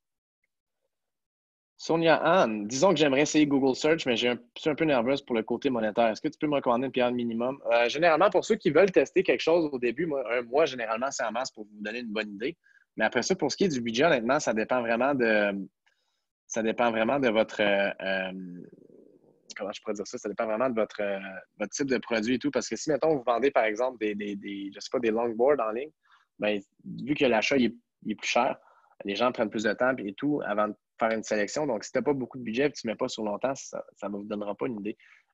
Si vous vendez des produits qui sont, mettons, dans une range de prix, mettons, en 10, 15 jusqu'à 30 peut-être, moi, je mettrais, mettons, peut-être juste en search, mettons que vous faites juste une campagne en search, vous pourriez mettre, mettons, 100, 150 $, 200 sur le mois, peut-être 300. Moi, généralement, je suggère 500, mais entre 100, 200. Si tu vois vraiment pas de conversion et tout, tu vois que à ce moment-là, ça vaut vraiment pas la peine. Là, faites un changement, mais ouais, pour commencer, une 150, 200, 300, on devrait être pas pire. Puis choisissez bien vos produits, puis c'est guidou. Nancy, bonjour Nancy.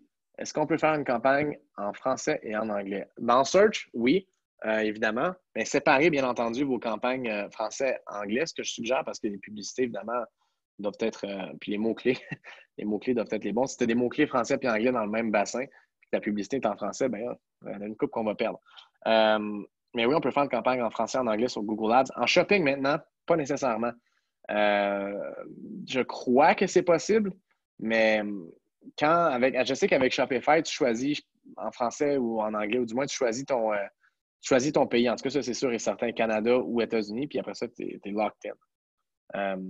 Mais j'espère que ça répond à votre question, Nancy. N'hésitez pas à m'écrire aussi. Manon, si je veux liquider certains produits, quelle plateforme dois-je utiliser? Ça dépend vraiment des produits, Manon, parce que des fois, si c'est des produits, mettons, là, moi, je pense par exemple à des bottes de ski ou mettons que vous avez plein de produits du genre à liquider. Peut-être qu'à ce moment-là, genre acheter bottes de ski, liquidation, blablabla sur Google Ads, ça vaudrait la peine. Peut-être plus que si tu voulais le faire rapidement, c'est sûr que Google Shopping va peut-être prendre de bord un peu parce que ça prend un peu plus de temps avant de créer le compte, puis l'avoir en ligne et tout, puis ça va vous demander des petits mots de tête aussi. Mais Google Ads autant que Facebook, je pense que ça pourrait être des plateformes qui sont pertinentes. Moi, je testerai les deux maintenant. OK. Jonathan Bussière, quelle serait la meilleure stratégie pour un produit vendu partout ailleurs et où le prix est pareil partout? Quelle serait la meilleure stratégie pour un produit vendu partout ailleurs? Oh, là, à ce moment-là, Jonathan, je te dirais que la meilleure stratégie va peut-être être plus au niveau du contenu sur ton site web, le contenu pour tes publicités, surtout sur Facebook. On n'est pas là-dessus aujourd'hui, mais je pense que la meilleure strat, elle va se situer au niveau du contenu. Puis ton référencement aussi va être probablement très important. Définitivement, Jonathan. Je serais curieux de savoir quel type de produit. Anonyme. J'ai utilisé le mot-clé virtuel. OK, ça, c'était par rapport à la question de tantôt. Ouais, mais regardez à ce moment-là, peut-être aussi la zone géographique, honnêtement, je ne sais vraiment pas pourquoi ça disait réussi dans votre truc, monsieur Anonyme. OK, on a une question de Mélanie. Simplement parce que je m'intéresse à ta présentation et ton parcours, qu'est-ce qui t'a amené à Chypre? Ah, ben, je vais vous répondre à la question. On a-t-il encore du monde ici? Oui, on a encore des participants. En fait, moi, j'habitais en Transylvanie avant. Moi, ça fait 3 ans, un peu plus que 3 ans, que je voyage à travers le monde. Puis, c'est ça, j'étais en Transylvanie avant. Puis, j'étais venu en vacances ici avec des amis. Je ne savais même pas que Chypre existait. C'était il y a 1 an et demi à peu près, en janvier, pas janvier qu'on vient de faire, mais l'autre avant. Puis, j'ai rencontré mon ex ici. Fait que lorsque mon visa, dans le fond, terminait en Transylvanie, c'était en Roumanie, ça, dans le fond, je voulais changer d'endroit de toute façon. Fait que j'ai décidé de m'essayer ici. Puis finalement, ça n'a pas marché avec mon ex après genre 2 mois, même pas. Puis, en tout cas, la chose qui était super, c'est que je me suis fait des clients ici. J'ai surtout des Russes, comme je disais tout à l'heure. Puis il y a certaines choses qui sont favorables, sauf que Chypre, c'est vraiment un petit marché. Donc, c'est pour ça que je reviens aussi au Québec. J'ai des bons clients ici. J'ai eu la chance de travailler avec des trucs super intéressants que je n'aurais jamais eu la chance de faire auparavant. Puis en plus de travailler avec des nationalités différentes, moi j'adore ça. C'est vraiment, ouais, c'est vraiment un bon, c'est vraiment intéressant. C'est vraiment c'est toujours spécial. Surtout les Russes sont vraiment spéciaux à travailler avec parce que nous, au Québec, on n'a jamais la chance de les voir, de leur parler, de se tenir avec eux autres, puis savoir comment est-ce qu'ils sont. Finalement, c'est du monde un peu comme nous autres, mais un petit peu plus fou, un peu, c'est sûr, des fois. En tout cas, dans leur façon de faire les choses, les autres, il faut que ça avance vite en maudit, mais ils payent. Fait que c'est le fun. Vraiment, ouais. Fait que c'est pour ça que je suis venu ici. Puis les affaires, honnêtement, je trouve que le milieu des affaires au Québec, je le préfère 1000 fois plus que celui ici parce que ici, les gens sont plus, tu sais, en Méditerranée, sont plus relax, puis on peut faire ça de même. Moi, j'aime ça quand ça bouge, puis j'aime ça le monde qui entreprenne des affaires, fait que du monde crinqué. Donc, j'ai plus de fun au Québec. Louis, une bonne moyenne de nombre de ad group par campagne. Ça dépend de votre budget, Louis, mais si vous avez un plus petit budget, évidemment, le moins possible. Mais moi, je commence toujours au moins. Puis ça dépend aussi du nombre de services que vous avez. Fait qu'il y a pas honnêtement, il n'y a pas de réponse miracle à ça. Si ça fait du sens de séparer votre truc, séparez-le. Sinon, faites-le pas. Si c'est des trucs en fourrure ou si c'est des trucs peut-être un peu en plastique ou des trucs normaux, ça ne change rien. Donc, il ne faut pas partir fou non plus là-dessus, mais vraiment, là, moi, ce que je te donne comme suggère, lui, un peu comme je le disais, comme petit conseil tantôt, c'est en fonction des pages sur le site web. Souvent, ça me donne une idée. Avocat en criminel, avocat pour les familles, avocat pour ci. OK, mais parfait, c'est bon. Une bonne moyenne de keywords par ad group. Deuxième question de Louis. Encore une fois, ça dépend vraiment de. Il n'y a pas vraiment de réponse miracle à ça. Puis honnêtement, là, tu pourrais avoir des campagnes, nous, tu as 2 keywords seulement, puis c'est correct, en fonction du volume de recherche. Fait que ces keywords-là doivent avoir un bon volume de recherche, puis évidemment, elles doivent prouver leur efficacité aussi. Donc, il n'y a pas de réponse miracle à ça, mais ça prend un bon volume de recherche. Annick, je vends des sacs à main avec un système de lumière intégré. OK, cool. Comme c'est un produit méconnu, ouais, mon produit n'est pas recherché sur Google, effectivement. Comment faire pour se faire découvrir quand l'élément qui rend mon offre indifférente est inconnu? Ça, c'est une super bonne question. Puis ça revient à ce qu'on disait un peu lundi, que j'avais expliqué vite fait avant de commencer. Google Ads en search, puis même en shopping, c'est pas, puis même en général, Google Ads, c'est pas nécessairement la plateforme la plus idéale lorsqu'on veut faire découvrir un produit. Donc, je vous dirais, Annick, de vous concentrer honnêtement sur Facebook Ads, puis peut-être d'autres plateformes publicitaires, plutôt Google, parce que sinon, Les gens ne connaissent pas votre produit, ne connaissent pas votre offre, donc c'est effectivement dur de se différencier. Tandis que dans votre cas à vous, mettons que c'est des sacs des sacs à main avec le système de lumière intégré. Dans votre cas à vous, si vous êtes capable de déterminer c'est qui votre audience, on pourrait dire, puis bien les cibler, là, vous faites une publicité sur Facebook, c'est Hey gang, vous ne savez pas encore entendu parler de ça, regardez ça. Ouh! Ben là, à ce moment-là, vous allez probablement faire plus de ventes que sur Google Ads où les gens ont déjà un peu une idée de ce qu'ils veulent. Christine, j'offre des produits plutôt haut de gamme. Est-ce que shopping vaut quand même la peine vu que ma stratégie n'est pas une stratégie de bas prix? Bonne question, Christine. La réponse à ça, c'est oui si vous êtes bien connu dans l'endroit où vous vendez. Ce que vous vendez est quand même bien connu, on pourrait dire. Si ça fait du sens. Parce que j'ai des clients, comme je vous disais, qui vendent plus cher que, mettons, leur compétiteur Simons ou whatever. Mais les gens vont l'acheter là quand même parce qu'ils savent que c'est eux autres qui font les meilleurs produits dans cette catégorie-là, puis ils sont plus beaux, puis si, dans leurs produits, je parle. Ben, les clients aussi, là. Mais, ouais.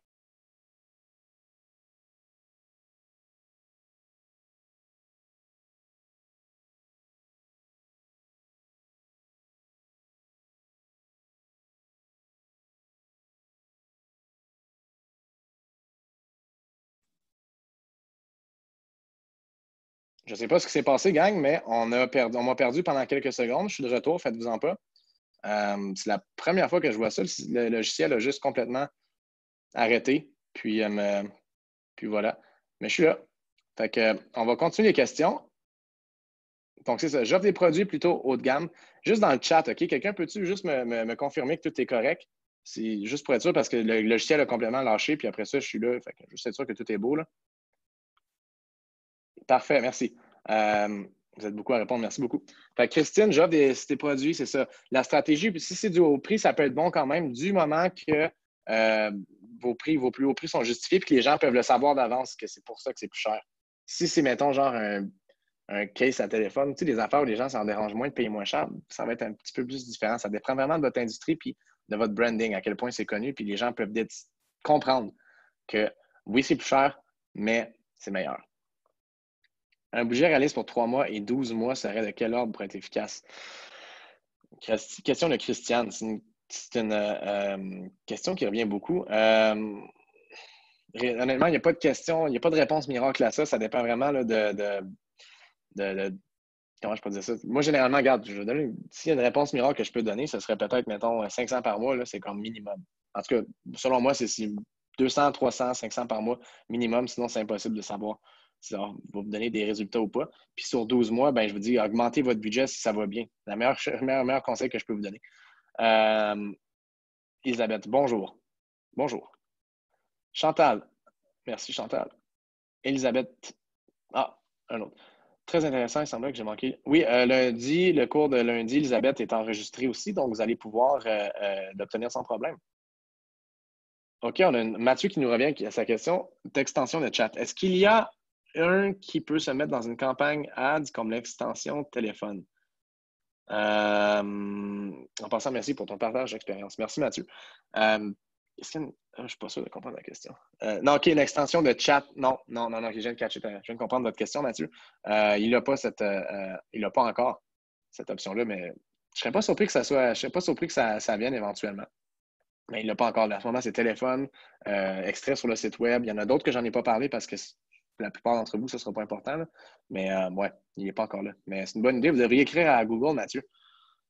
Simona, maintenance dans les extensions, livraison, oui, Map. OK, Google Maps, effectivement. Est-ce qu'on peut ajouter le link de rendez-vous en ligne? Oui, c'est une super bonne idée de faire ça. C'est une très bonne idée, Simona, d'utiliser, dans le fond, là, dans les extensions d'annonces avec les liens d'extension là, pour les URL, pour les amener à différentes places sur le site web. Moi, je le fais tout le temps. Quand j'en les mets, là, nous reprendre rendez-vous, bien, nous contacter, peu importe, c'en est tout un que je rajoute dans les quatre. J'en suggère quatre d'ailleurs.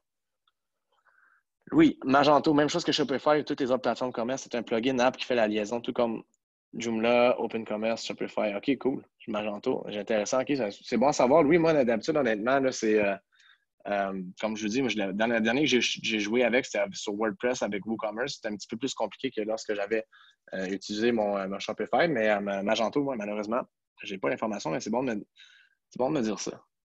Mais je serais curieux de savoir, par exemple, si c'est vraiment exactement la même chose que Shopify. Parce que Shopify, si tu rentres le code, puis après ça fait tout pour toi. Puis Magento, je sais qu'il y a plusieurs choses qu'on doit faire manuellement. Mais envoyez-moi un courriel au pire, puis je serais curieux d'avoir plus d'informations là-dessus. Google Shopping et panier d'achat.com. OK. Je ne sais pas, il n'y a pas de questions par rapport à ça. Mais les deux sont différents. Là. Panier d'achat, il n'y a pas de transaction là-dessus. Là. Ben, ça ressemble un petit peu dans le fond, mais c'est pas panier bleu, en fait. En tout cas, je n'ai pas trop compris la question, Eric. Simona, et peut-être Cluj-Napoca. Ouais, ben Simona, c'est là que j'étais à Cluj-Napoca. J'habitais à Cluj, effectivement. Wow. Intéressant que vous connaissiez cet endroit-là, mais si votre nom est Simona, vous êtes probablement roumaine, ou du moins dans ces environs-là. Oui, j'habitais à Cluj, la belle ville de Cluj-Napoca. Je suis retourné d'ailleurs pour Noël, c'était super le fun de revoir des amis et tout. Un beau coin. Si vous avez la chance d'aller en Roumanie un jour, aller à Cluj-Napoca. C'est vraiment le fun. C'est en Transylvanie. Diana Sandler, merci. Une autre russe vous écoute ici. Ah, privyet, privyet. Ça veut dire bonjour en russe. On n'en a pas beaucoup au Québec en plus. OK, Danny, est-ce possible de faire des campagnes en français et en anglais dans les mêmes groupes d'annonces? Ben, ça répond à ce que je disais tantôt. Oui, tu peux le faire, mais c'est une mauvaise idée parce que votre annonce, elle ne sera pas traduite automatiquement. Fait que tu as des mots-clés bilingues, français et anglais. Ben, là, tu peux juste choisir une. No worries, man. On a quelqu'un qui nous a fait une petite surprise. Tu ne peux pas choisir exactement qui tu veux. Bon, j'avais tout mélangé. OK. Si tes mots-clés français et anglais sont dans la même annonce, non. Il va y avoir juste une choix d'annonce, fait que ça ne marchera pas. Donc, s'assurer d'avoir des groupes d'annonces ou des campagnes séparées pour vos. Si c'est deux langues. Diana, boutique de lingerie à Montréal. OK. C'est peut-être une bonne idée. Je ne sais pas c'était quoi la question, Diana, mais c'est peut-être une bonne idée de faire de la publicité boutique de lingerie. Ça peut définitivement valoir la peine. Sur Shopping, je ne sais pas si c'est juste à Montréal, mais si vous avez un site transactionnel, définitivement. Louis, tout est OK, OK. Ça va. Ah, ça, c'était pour le Q&A. OK, Salif, est-ce qu'il y a une relation avec la section produits dans Google Mon entreprise et Google Shopping? Oui. Salif, il faut effectivement que vous les liez ensemble. Je partage-tu mon écran en ce moment? Oui. Je vais vous montrer ici vite fait. Je ne vais pas aller jusqu'au bout, là, mais juste montrer où aller. Là. Outils et paramètres. Puis là, juste descendre ça un petit peu. Puis là, il faut aller dans misère, c'est où il faut aller déjà? Je suis allé hier en plus. Compte associé. C'est là qu'il faut aller juste ici. OK. On continue.